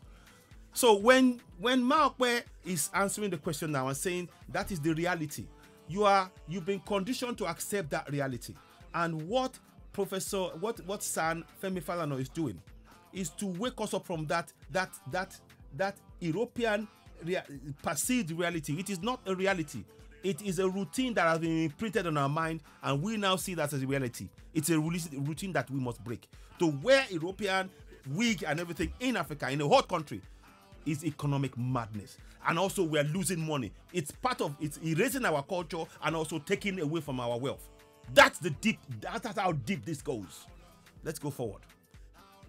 Then within what it is that we can produce. Those tastes yes. can be controlled now. Thank you. For instance, there you go. Good. Listen. The president in Tanzania. There you go. President John Magufuli. Indeed. He died during the COVID-19 crisis. See? put the Tanzanians. For now, all foreign conferences shall be attended by our embassy officials who will send reports to the country. There you go. Because we're wasting money on Esther. There you go. Did you see that? Did you hear that? All conferences should be attended by foreign embassies because we are wasting money on it. Now that is cogent thinking, because they realize that by forcing us to go to these places, going flying, they are wasting. It's sucking out the wealth of Africa. They are the French are doing it. The US and UK are doing it. This is a systematic approach of draining African resources. It is time we woke up. Listen to what President San is saying. He's absolutely right. Do that. In 2020, nobody went to Mecca or Jerusalem. There you go. Because of COVID-19 crisis, pandemic. So I can now say as a government, for the next 4 years, because of the economic crisis, if you have been to Mecca before, you will not be allowed to travel to Mecca. If you have been to Jerusalem, you will not be allowed to go to Jerusalem. Let others, because you cannot, in Nigeria, it's difficult to ban, people going for holy pilgrimage. We can now say, any school that operates in Nigeria, we're going to charge you, going to arraign you in court, the management, if you charge $1. For anybody who wants to go for a conference abroad, can the government find out how relevant that conference is to the economy? Any government official or private individual? Oh yes, government official. Okay. And for private individuals, listen. What do you want to import into the country? That cannot be produced locally. Thank you. So this is how you... Can you see what is being done here? You are importing processed oil. Again, this relates again back to the petroleum. I'm going to keep bringing... That is the single most important and damaging thing. We are importing oil. Yet, at exorbitant prices, yet our own refineries that would only cost 6.8 billion naira to fix, which, by the way, is 1.3 trillion naira less than the amount that they're planning to spend to import oil for a few months. 2.1 trillion naira they want to use. Trillion naira, which is equivalent to $3 billion. For a few months, when they can permanently fix the refinery for 6.8 billion naira. Is that not economic madness, I ask you? That is what we're talking about. Listen on, please. Let's listen on. To control this rat race for dollar. Exactly. So you must take control of your economy. Exactly. We must. This is it. But the government is not prepared. They're not prepared to do it. And they're telling you to believe in that same government. The government that refuses to take control of its economy by linking gold to Naira to stabilize its own currency against the foreign currencies. As a true sovereign, is not a government you want to support. You need to begin to exercise the powers of sovereignty that you did possess collectively, which again I'm putting on the screen for you all to begin to assimilate, absorb to your mentality and use as a daily mantra. Section 14.2a. Sovereignty belongs to the people of Nigeria, from whom the government, through this constitution, derives all the powers and authority. 14.2c. The participation by the people in the government shall be in accordance with the provisions of this constitution. I encourage each and every one of you watching this podcast, learn all of this and begin to use it within your community. You have the power when you bring your local government chairman, state and assembly members, House of Reps, senators, even governors to town hall meeting monthly and tell them, remind them of Section 14.2a. Sovereignty belongs to the people of Nigeria, from whom the government, they are the ones in government. The governors, the senators, the House of Reps, the local government chairman, the House of Assembly members, they are all in government, and they seek from we, the citizens, collectively, to whom the sovereignty belongs. They seek power. It is from us, through us, they get the power to govern. So we are the sovereigns. We need to begin to exercise those powers using these two sections. We participate. The way to use the sovereignty is to participate in our governance on a daily basis. The participation by the people in the government shall be ensured in accordance with the provisions of the Constitution, Section 42C. We should all know that by heart. We need to begin to hold our governors to account. No ifs, no buts. Let's go forward. Why must you allow less than 1% of the population, politicians, professionals, and others, to destroy the economy? Thank you. Because they are looking for dollar. There you go. You want to trade in dollar. You want to Economic sell properties madness. in Lagos, Abuja, Port Harcourt, and dollar in dollar. It's illegal. It's illegal. You want to collect rents in dollar. It's illegal. Can you see that? It's illegal. And I keep telling you, we're going to keep showing you. Section 16 states the exchange rate of Nigeria shall be determined from time to time by a suitable mechanism divided by from Nigeria for that purpose. And then furthermore, Section 21, the currency notes used in Nigeria shall be a legal tender in Nigeria at their face value for the payment of any amount. Not dollars, not pounds, nothing, Naira. But the elites are encouraging the use of dollars to enslave Nigerians in Nigeria. Can you see the colonial mentality of those elites? They are wedded to a system, a colonial system, economic system designed to enslave Africans. And they wallow in that with pride. With pride. They are sellouts. That's what they are. They are sellouts. Right. We know the schools that are charging dollars. You see? It's illegal. So once you strengthen the Naira, this crisis will be minimized. Exactly. Strengthen the Naira. The crisis will be minimized. And we can then ask ourselves, as a government, National Economic Council, an advisory body, the governors can advise the president. Sorry, sir. We have discovered we're in trouble. The money we are giving out will not mean much because people are changing money to dollar. Why are we not seeing several suits against those institutions, if that's the case then? No, we're in court. All over the world. We're in court. The central bank has no answer. We're in court. What about, I mean, and some people will say, you know, while this will be laudable, a lot of people will say, but it doesn't have to start from government, because I know that... Why are you shifting? The government are the ones in control. Mark, wait, I'm sorry. This is where it starts. The government should comply with its own, the laws in the book. Section 16, Section 21. The currency notes issued by Nigeria shall be legal tender Nigeria at the face value for the payment of any amount. The Melekiari is trading, is asking for payment for bringing in oil, which, by the way, should be produced in Nigeria in dollars. So when you, no, let's just, yeah. Even when you say, oh, government, why are you people not buying locally produced cars or locally assembled cars? And the question will... They lead by example. They lead by example. That's... Anyway. Will the companies that are here, the few companies that are assembling the vehicle, would they be able to meet the demand? No, that's a different matter. We can then create exceptions until we're able to meet the demand. For instance... There you go. The Buhari regime in 2020 announced that because of the exchange problem, can no longer continue to subsidize fuel importation. So what we are going to do is to encourage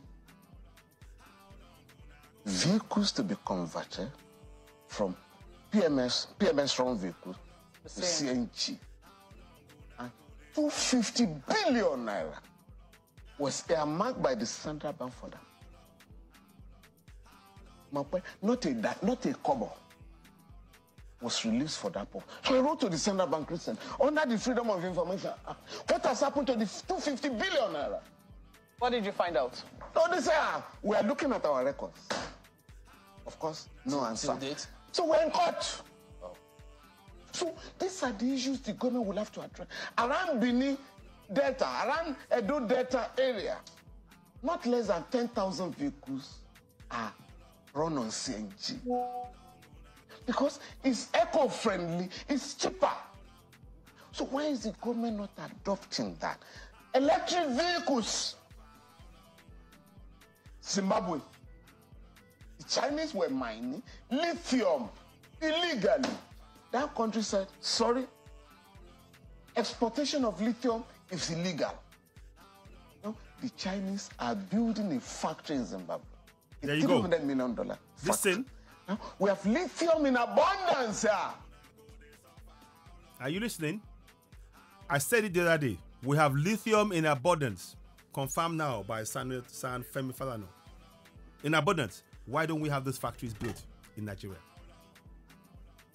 We are engaged in economic madness from top to bottom, from beginning to end, from the president downwards. And we need to wake up. And it's been taken away. I mean, just yesterday, a friend was asking me, how can this government appoint Dele Alake as Minister of Petroleum? I mean, solid mineral. It should be information. I said, do you know the implication? That annually, $9 billion there you go. worth of gold is illegally taken out of Nigeria. With according to a former minister. Listen to it. $9 billion worth of gold is taken out of Nigeria. Annually. We are being stripped of our resources. I urge you. You have these powers.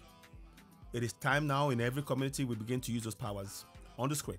Sovereignty belongs to the people of Nigeria, from whom the government, through this constitution, derives all its powers and authority. 14-2A, that's your power. How to use it?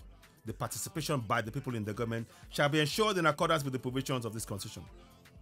That means that you have the power to hold your governor to account, because as a sovereign, you have the powers to question them on everything they do, they spend, where they spend the money on, what, the kind of failure to follow, comply with their own laws against when it comes to legal tender in the country, accepting dollars in our country against our own legal tender. It's actually tantamount to treason.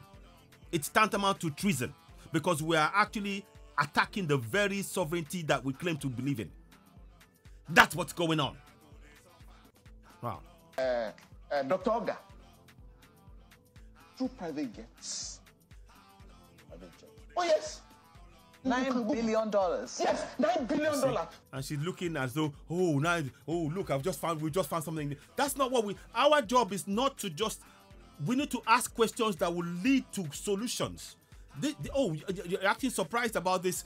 This is, anyway, channels, they dropped the ball today, in my opinion. They did. But anyway.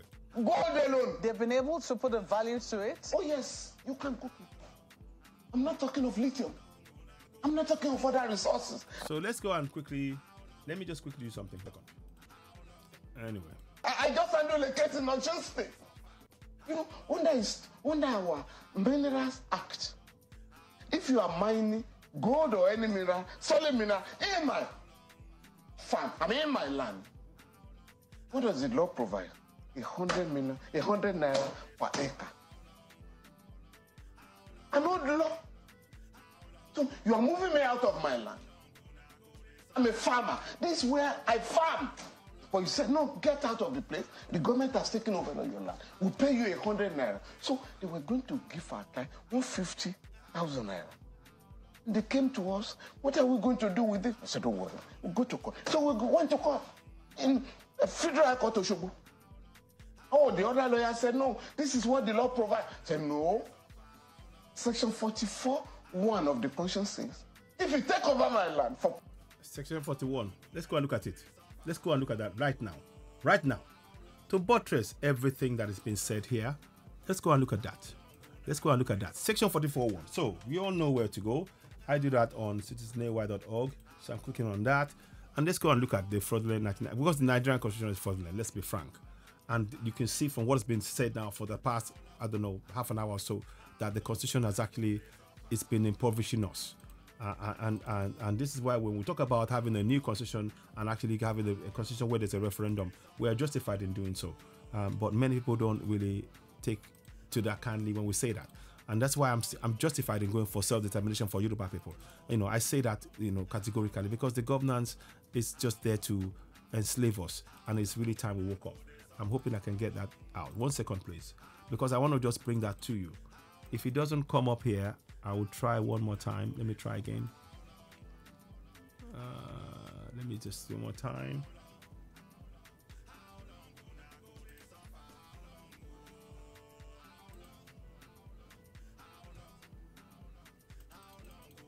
It doesn't seem to want to play ball today, but we will find it. I will find it for you. Let me see. I don't know what's going on just now. It seems to have just been a bit difficult. It should work, but I don't know why it's really not doing what it needs to do.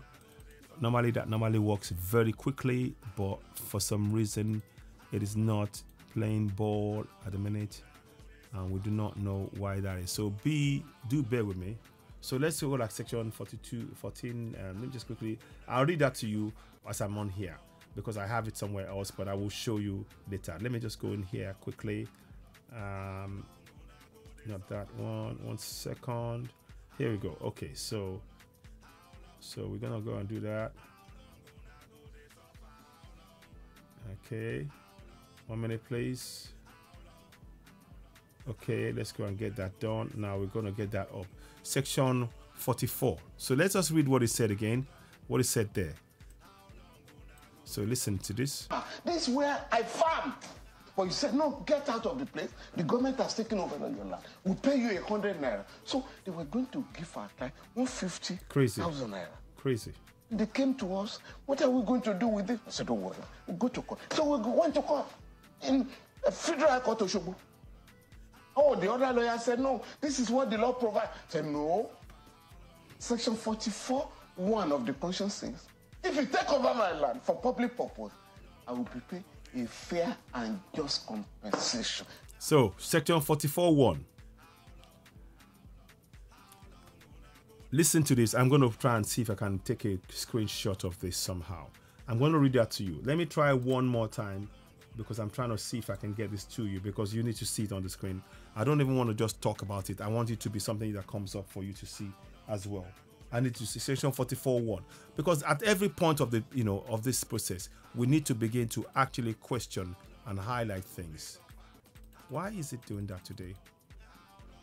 I seem to be having some problem with this thing today. It's not responding as intended, because this is information that we have. Okay, let me just, I'll go another way. But anyway, let me read it to you. I'll read it to you, because I've got it on my phone as I speak to you.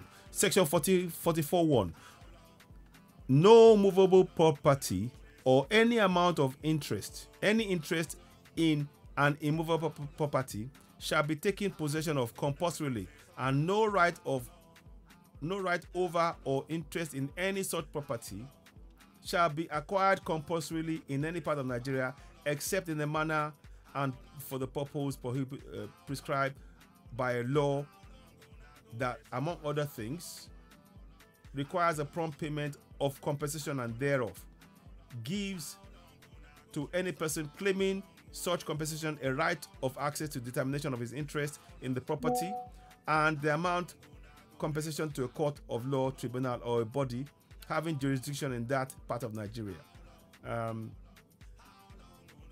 So you can see now that's what he was talking about. So let's listen again to that in that context. I will see if I can get this up as part of the broadcast later. So let me just go here. Hold or any mirror, solid mirror, in my. So listen. I'm in my land. What does the law provide? 100 naira per acre. I know the law. So you are moving me out of my land. I'm a farmer. This is where I farm. But you said, no, get out of the place. The government has taken over your land. We'll pay you 100 naira. So they were going to give our client 150,000 naira. They came to us. What are we going to do with it? I said, don't worry. We'll go to court. So we went to court in a federal court of Osogbo. Oh, the other lawyer said, no, this is what the law provides. I said, no. Section 44(1) of the Constitution says, if you take over my land for public purpose, I will prepare a fair and just compensation. The law, the judge, this man awarded 250 million naira to our client. You see that? But you know what I discovered? Unfortunately, after the case, unfortunately for the company, we discovered in 5 years, that company will make a profit of $500 million. No tax. They run a country that way, and you are asking the poor, tighten your belt. You see? You run a country that way? You see? That one company. Can you see why we're saying one Nigeria is a fraud? And if we don't begin to exercise those powers that I put on the screen before you, and please take a screenshot. Take a screenshot of this.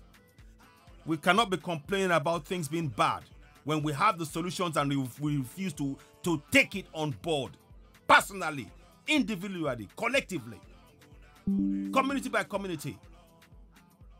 The time is enough. We're tired. We've run out of excuses. Now we need to take collective action. We have run out of excuses, literally. Let's listen on. We make $500 million in our country. Why would there be no tax on it? No, the government wants to encourage, people to invest in that area. The company will invest only $245 million. And a foreign company, a Canadian company, through a Nigerian, it's a good dollar or whatever they call them. You see? And that's all. Meanwhile, the state government, the Osho state government, is entitled to 13%. You see that? Derivation. So this is the problem. You see? Can you see the madness? Let's look at our colleagues from Lagos. Can you see the madness? Thank you, Chamberlain. Well, Mr. Falana, these are cogent solutions that is being proffered here. And we're reminding you, if you are watching this, don't just watch. Your community is impacted by the actions of the government. They are willing to give, I keep telling you, they are giving away your own wealth freely to foreign countries, freely. You heard him say, let me rewind that. Just to buttress this point I'm making here. We need to wake up. One of the first questions that naturally comes to me. Listen. I know the law. Listen to this bit. I will prepare a fair and just compensation. The Exactly. law, the judge, this man Listen. awarded $250 million to our client. But you know what I discovered? Unfortunately, after the case, unfortunately for the company, we discovered in 5 years, that company will make a profit of $500 million. No tax. They run a country that way, and you are asking the poor, tighten your belt. You see that? You run a country. So how exactly, if we're saying our resources, our wealth is being taken out of the country by foreigners, we need to wake up. What is happening to the French-speaking Africans is the same thing happening to us. We don't realize it. Now we need to wake up. The whole of Africa is being exploited continually by the colonials. We are not free. That's the point that's being made here. That way, that one company will make $500 million in our country. Why would there be no tax on it? No, the government wants to encourage, people to invest in that area. The company will invest only $245 million. And a foreign company, a Canadian company, through a Nigerian, it's a good dollar or whatever they call themselves. And that's all. Meanwhile, the state government, the Osho state government, is entitled to 13%. Derivation. So this is the problem. All right, let's bring in our colleagues from Lagos. You see? Thank you, Chamberlain. Well, Mr. Falana, one of the first questions that naturally comes to mind, when you speak about dollarization, and you talked about the fact that people generally seem to prefer imported things. It's not something that is new. I remember reading an article or a comment by Chief Femi Falana, which he delivered, a lecture he delivered in London, I think, before the independence, saying that politicians of his day preferred imported stuff to locally made ones.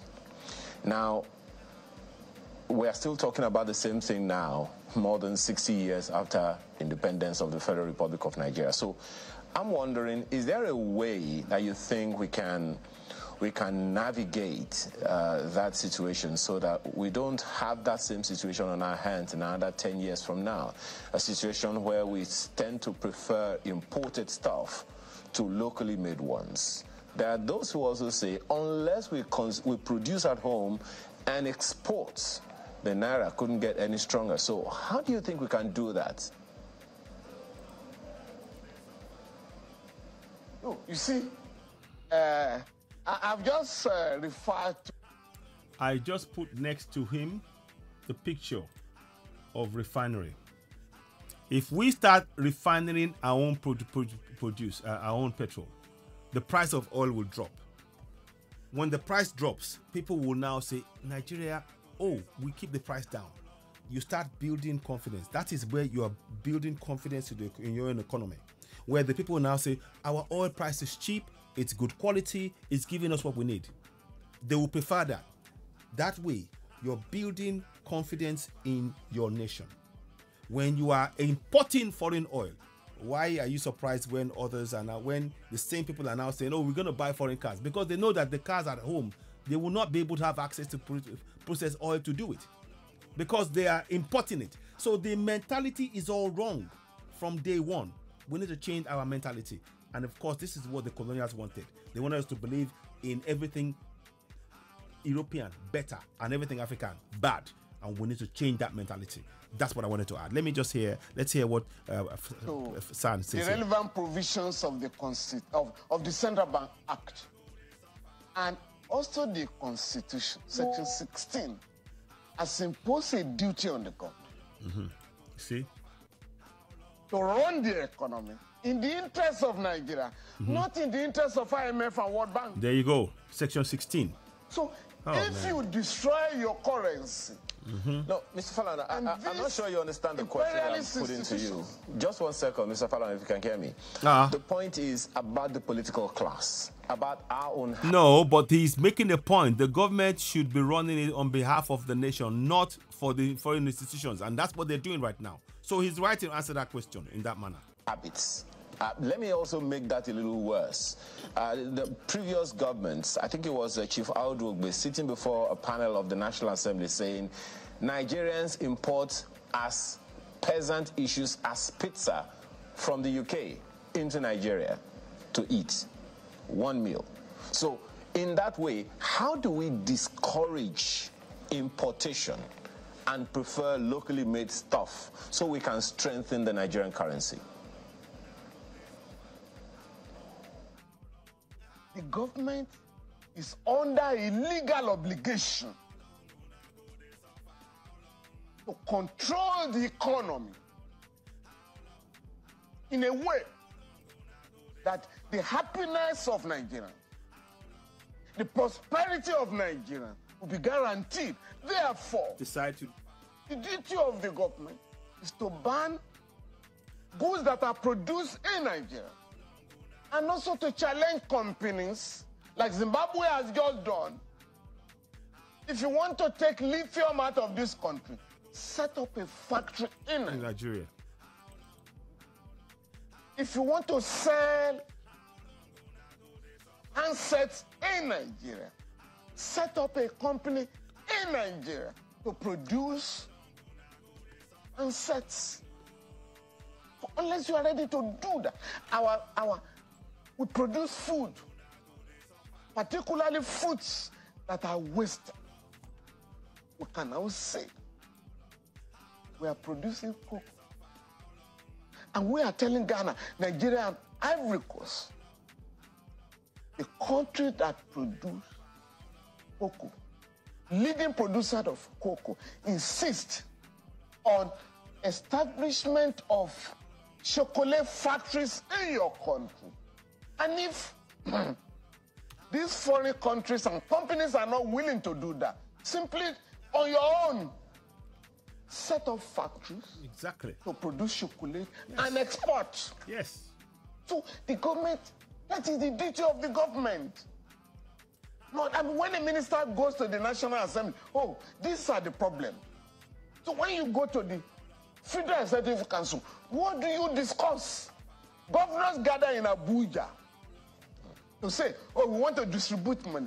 How is the money generated? So essentially, Mr. Falana, after distributing 5 billion, essentially, Mr. Falana, what happens? Yeah, just 1 second. When you are not addressing problem. Essentially, you are saying that we can legislate our way, we can legislate our attitudes. Is that what you're saying? I'm not talking of we can.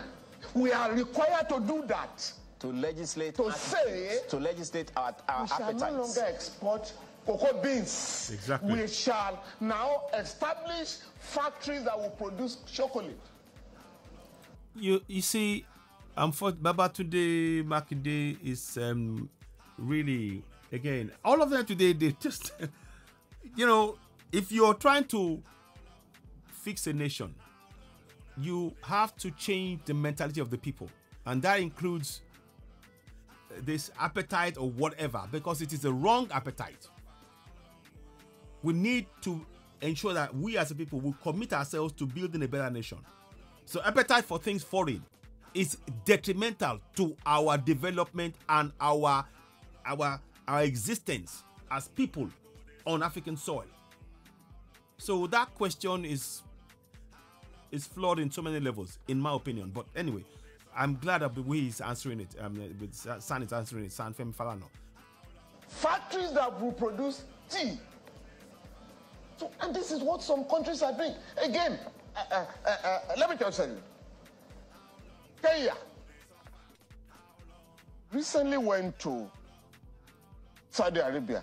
We are sorry, we are spending $500 million to import fuel into the country. We can no longer afford it.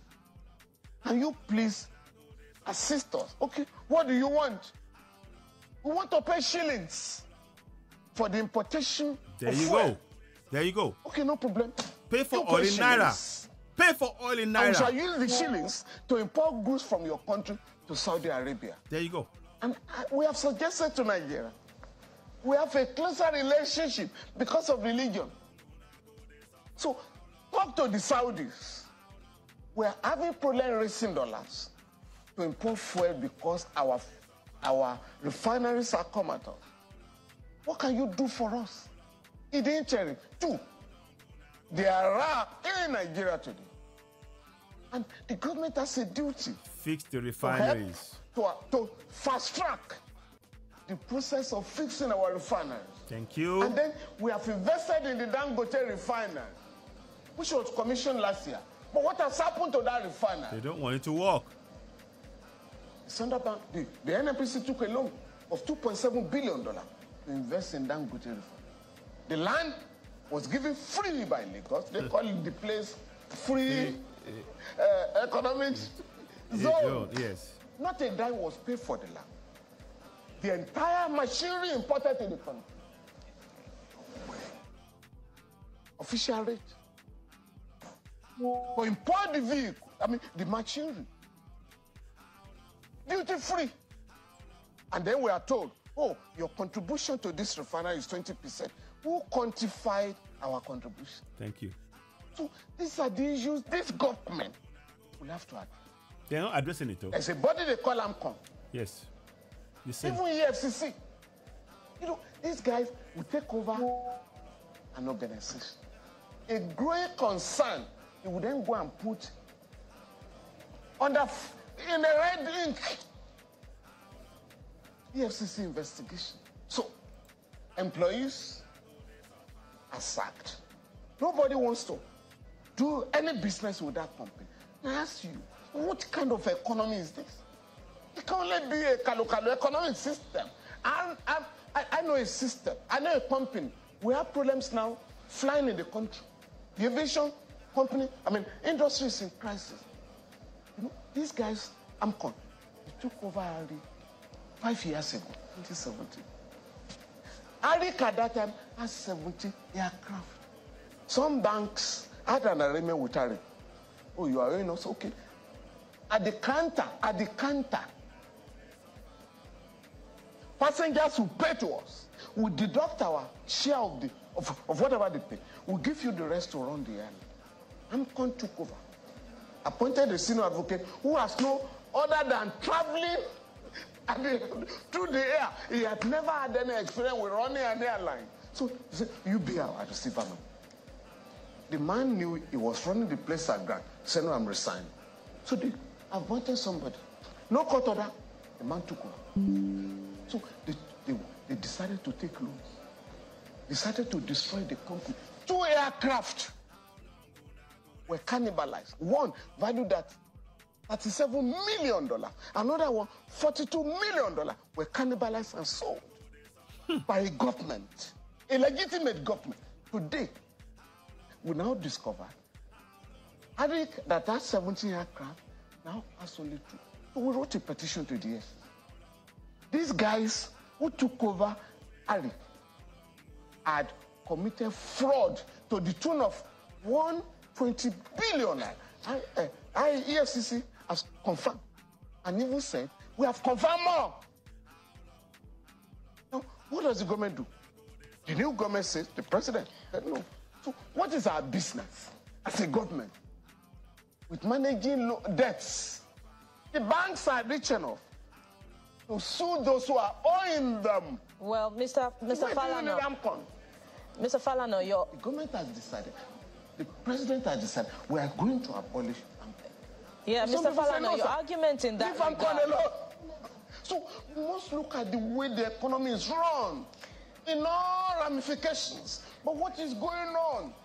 Indeed, Mr. Falana, your argument in that regard is also a subject of interest. This is the problem of the country.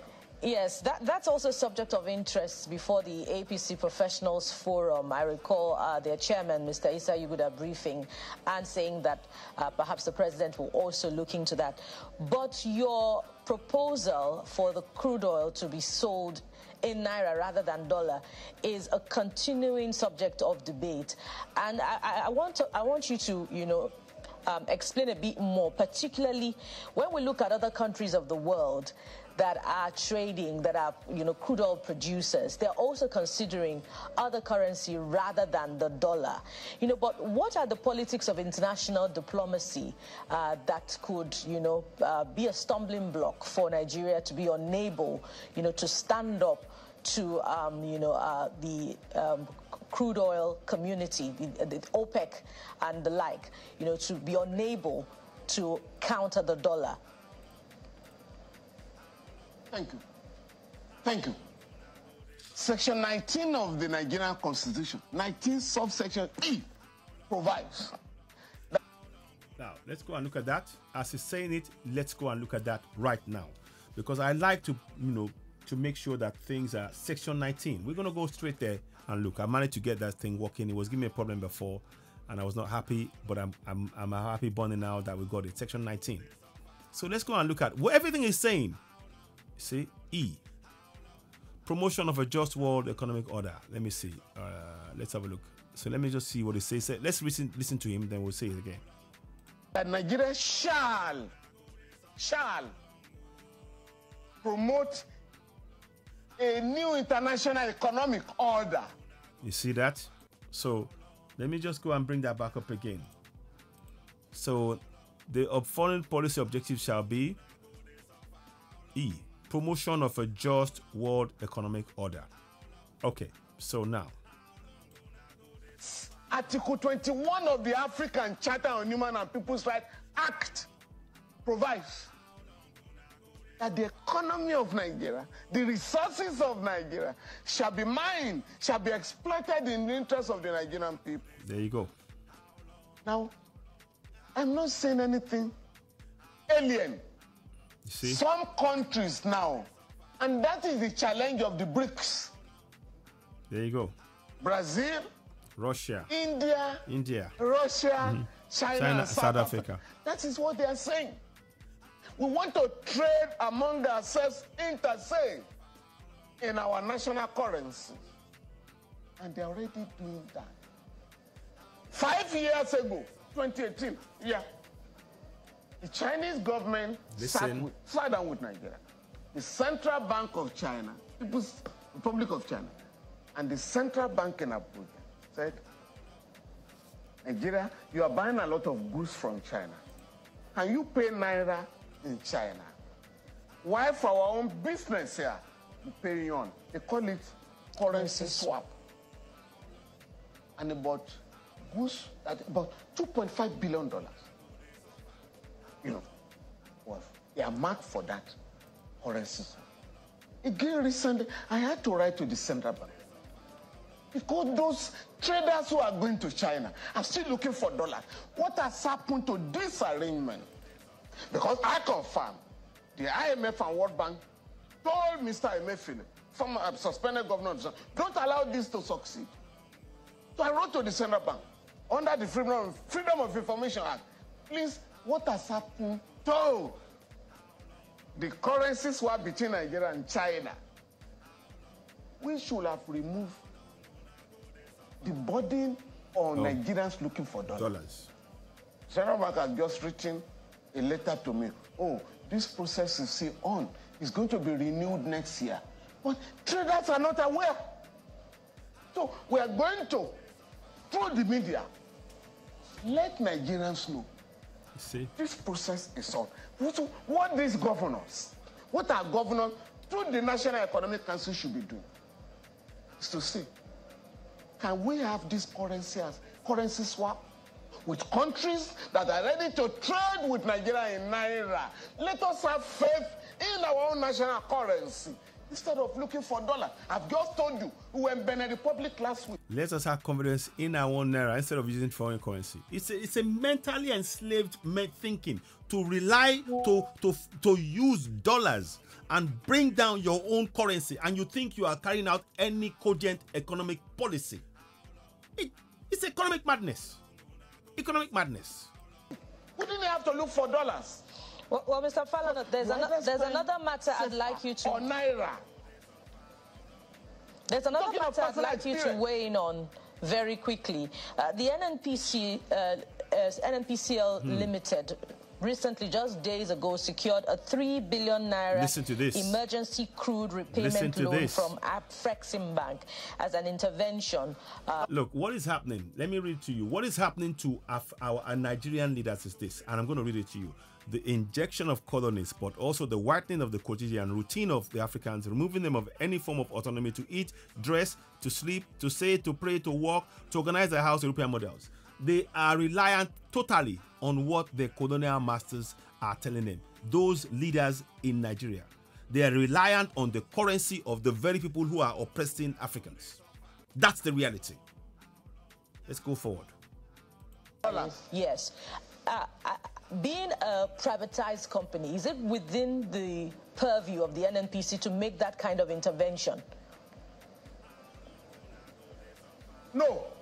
Exactly. The no. central bank has not been made to realize. And now I hope, now that we have an attorney general who will be inaugurated on Monday, is the NNPC Limited, a limited liability company. The government will have to be told the NNPC Limited is no longer a parastatal. So it has, I've looked at the Petroleum Industry Act. I cannot find any provision that allows the NNPC to take a loan for the central bank. No. No. See? So the legality must stop in the interests of the country. Yes. And you know what they did? Mr. Emefiele, with the approval of President Buhari, without the approval of the National Assembly, too close from GMB and others to show up the Naira because they were looking for dollars to the tune of about $7.5 billion, which has never been added to the loans of Nigeria. No, the Debt Management Office is not aware. The National Assembly is not aware that loans were being taken in 2006. I think that was when the governor of Anambra State now, Professor Charles Soludo, right? The central bank yanked off $7 billion from our foreign reserves and distributed to 14 banks. Again, I had to write to EFCC. Please, recover this fund. Oh, EFCC was afraid. So I wrote to another agency of the government, Presidential Panel on Asset Recovery. So they wrote to the central bank, oh yes, it is true, but we have forgiving the bank that took the money. I beg your pardon. Where have you got the power? So please, we now have forgiven. To let the government know that our country is in crisis. All right. How can we save the Naira? All right, we'll dollarization. Okay, we'll be winding down now, but I see some are raising issues here, which looks like a joke. He says that Bode says he agrees with you, but we need to also check this, which we will. He says this morning, flight tickets from Akure to Abuja are listed in dollars. Yes. He says, please check. Well, we will check this. How can this be from Akure to Abuja? No, that's not possible. I travel that route. If anybody wants to take dollars from it, some of the foreign airlines wanted to try it last time, and we told them it's illegal. Thou shall not do that, and they had to stop. So you cannot do that. You see, nobody can. So if it's been done, it's done illegally. Illegally, any transaction in Nigeria shall be in Naira. People must insist. Yeah. Yes. See? Yeah. Have to insist. Well, just talking about the effect of some of these policies. We know, as you said that please a lot of the palliatives that are take being, note of that. Section 21. They come to naught when you look at what is happening in exchange to the dollars. And part of what we've seen is also affecting the welfare of people. I think it was just yesterday or 2 days ago that a colleague of yours, Mr. Muiz Banere, highlighted the plight of magistrates in Lagos State. And not just Lagos. A magistrate is forced to take a public transport, and a passenger will say, oh, magistrate, I've paid your money. Don't worry to pay the conductor. So, and you are going to appear before the magistrate. The magistrate is living in a house, rented apartment, and rents are increased because of the reverberating effect of the increase in pump price of petrol. So there are problems. But you see, the government is now being forced to abandon its neoliberal policies. We told them. So the government is now forced to say, we are no longer going to increase fuel price. We are no longer going to do this and do that. Now, that means the government is now beginning to realize that their IMF-sponsored program, World Bank-sponsored program will pauperize the country and increase poverty. IMF and World Bank's program will pauperize and impoverish the country. That's what we've been saying. And this is what you've been hearing on consistently on Citizenwide, the platform where we speak truth power. Runs in tandem with what Femi Falana is saying. Let's proceed.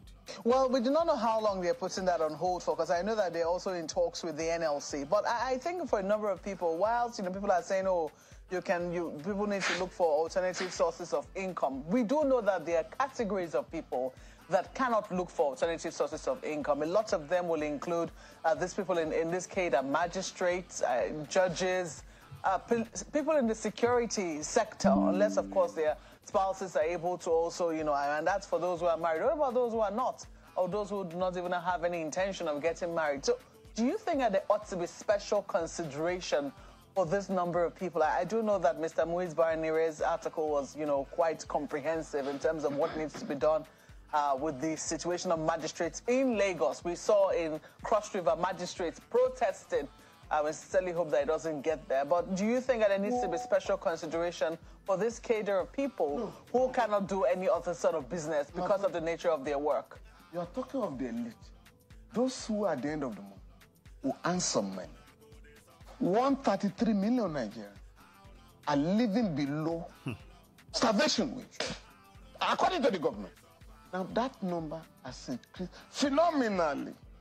So what I am saying, as long as you continue to dollarize the economy, whatever you pay, and I've made this, I've had discussion with the leaders of the trade unions, NSA and trade unions, TUC, whatever you ask as minimum wage will be destroyed by dollarization. So in your struggle, you must also ask that the Naira be respected by the government, that the Naira be saved by the government. Because, I take out my car and I bought fuel. In a week's time, there is a problem in the international market. The price of oil goes up.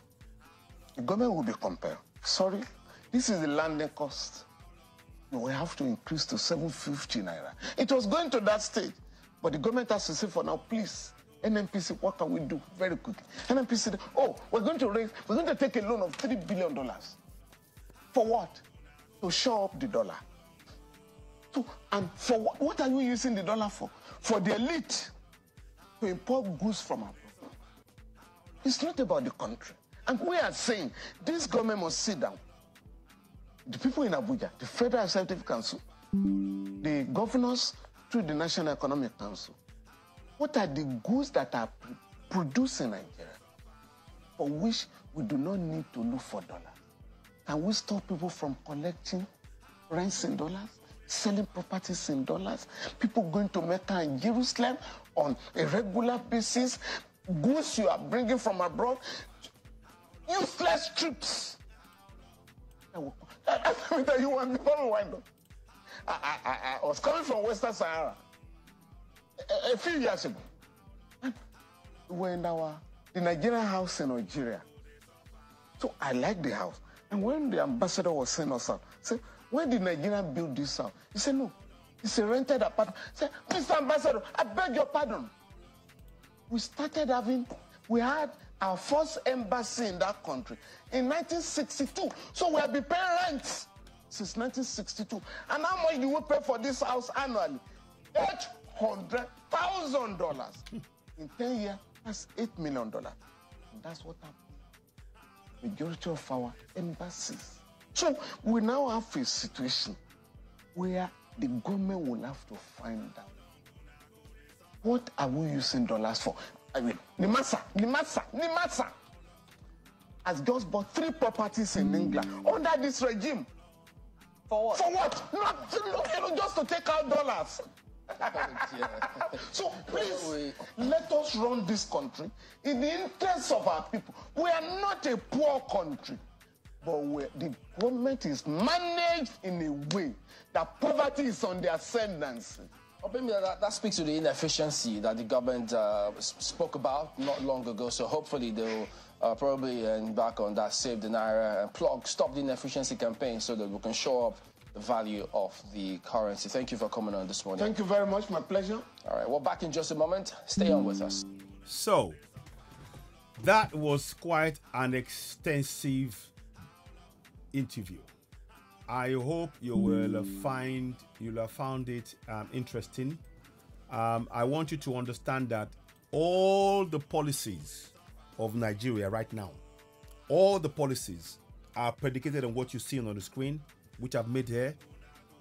It talks about the injection of colonists, but also the whitening of the quotidian routine of the Africans, removing them of any form of autonomy to eat, to dress, to sleep, to say, to pray, to walk, to organize house, European models. They are so wedded to doing everything the European way. They do not see that it's actually harming our progress as Africans. The fact of them now dollarizing our own economy is harming us. And I cannot thank enough Senior Advocate of Nigeria, Femi Falana, for being forthright in his long-term view that has been on this journey for a long time. I've been following for a long time, where he's been consistently talking about the need for Africa to actually stand up, to actually stop, being wedded to the IMF and the World Bank, to the ideas of them, sort of telling us what the very things that they do will not allow to happen in their own country. In China and Russia, US, for example, will never allow liberalization to such an extent that they will import things that will harm their own economy. Yet that is what they are telling Nigerians to do. And the fact that our refineries, again, I'm going to go back to that. Our refineries are not working, and instead of fixing the refineries, we're spending $2.1 trillion, which is 1.3 trillion naira more than the 6.8 billion we will need to fix. 6.8 billion naira to fix all 4 refineries. 6.8 billion naira is what we will need. The report was there. I showed it earlier on. These are things that are really fundamental. Our nation has broken, and it is, unless we take a serious consideration about de-dollarizing immediately. You heard them talk about $9 billion worth of gold is being taken out of Nigeria annually. Annually. We're not poor, but our governance is allowing colonials, just like the French are doing. We're allowing the US to do the same thing in Africa, in Nigeria. It's time we woke up. We are being hurt by adopting these economic policies imposed on us by colonials, using puppets in our own nation to oppress us. Over 133 million people, 133 million people are impoverished. Enough is enough. We need to bring this down, literally. We need to bring down this mental enslavement that we're in. We need to take it out of our psyche and begin to do this thing I've talked about. In every community right now, you need to share this information. You have to share this information, begin to demand that the people in governance, you begin to hold them to account. You have to hold them to account. Oh, goodness me. Sorry about that. I'm going to change something. This is not actually the correct date. I'm just going to change that. You will see a change in the date. It was something I missed just now, but I will make the change. It is actually the 17th of August. Friday, the 17th of August. Today is the Friday, the 17th of August, and the report will reflect that in what we're doing. But I wanted to just say thank you so much for watching. You've been watching Season AY, the platform where we speak truth to power. We will make some. I'll make the changes right now because I don't like having Friday, the 18th of August is today, and of course it is Friday, and I want you to have that information there because it is not the right thing to do to have the wrong information. But because I was Friday, 18th of August, yeah. So 18th of August. I just saw it just now in my rush to get this broadcast up and running. I obviously didn't take cognizance of that, but it's there now. Friday the 18th of August is indeed the date, and of course we have been watching extensively the work done by the son, a great man, son, Femi Falana, and he's spoken extensively about many failings in our nation, and the fact that the most important thing right now, the worrying thing that is crippling us is the dollarization of our economy, and that is the biggest, most important thing that is crippling us. Everything else is a distraction. That must be something we need to focus on right now to stop, to hemorrhage, to stop the bleeding of the nation of our own resources and our wealth by adopting colonial policies designed to impoverish us. We must wake up. Collectively, we must wake up. So, ladies and gentlemen, I want to thank you all very much for watching. I hope you found this beneficial. We will be back later on. Please, as ever, we'd like you to go ahead and subscribe to Citizen AY. How do you do that? Click the red button, subscribe. Hit the notification button, give us the thumbs up, help us with more people. Don't forget, we only speak truth to power on the platform, and we encourage you to please, before you go, familiarize yourself with these powers that you possess. Section 14.2a, 14.2c, 14.2a. Sovereignty belongs to the people of Nigeria, from whom the government, through this constitution, derives all its powers and authority. You need to familiarize yourself with that. Section 14.2c. The participation by the people in the government shall be ensured in accordance with the provisions of this constitution. These are things I'm reading off head. I need you to plan to learn this off head. Read it. Share this in your community. Ensure you're a member of a local community association right now. Begin to collectively hold your governors to account on a monthly basis. Your state local government chairman, state House of Assembly member, House of Reps, senators, governors, you have the power as a sovereign to call them to monthly meetings where they will give you where the spending figures, monthly allocations, whether it's gone, what they're doing with it, and you have the power to question them, and they must answer you. And you have to remind them that you are the sovereign. You read out this section 14.2a to them at every meeting to remind them exactly where the power belongs, which is to the people collectively. The time has come for us to take control. Those in governance are here to impoverish us, and they're prepared to de-dollarize and impoverish us at the expense of we the people, and they're enriching foreign countries with our own wealth. That's what they're doing. That's the crazy thing. They are enriching foreign countries literally with our own wealth. You heard about the farm where they tried to take it over illegally using the front, and the company will make $500 million, no tax.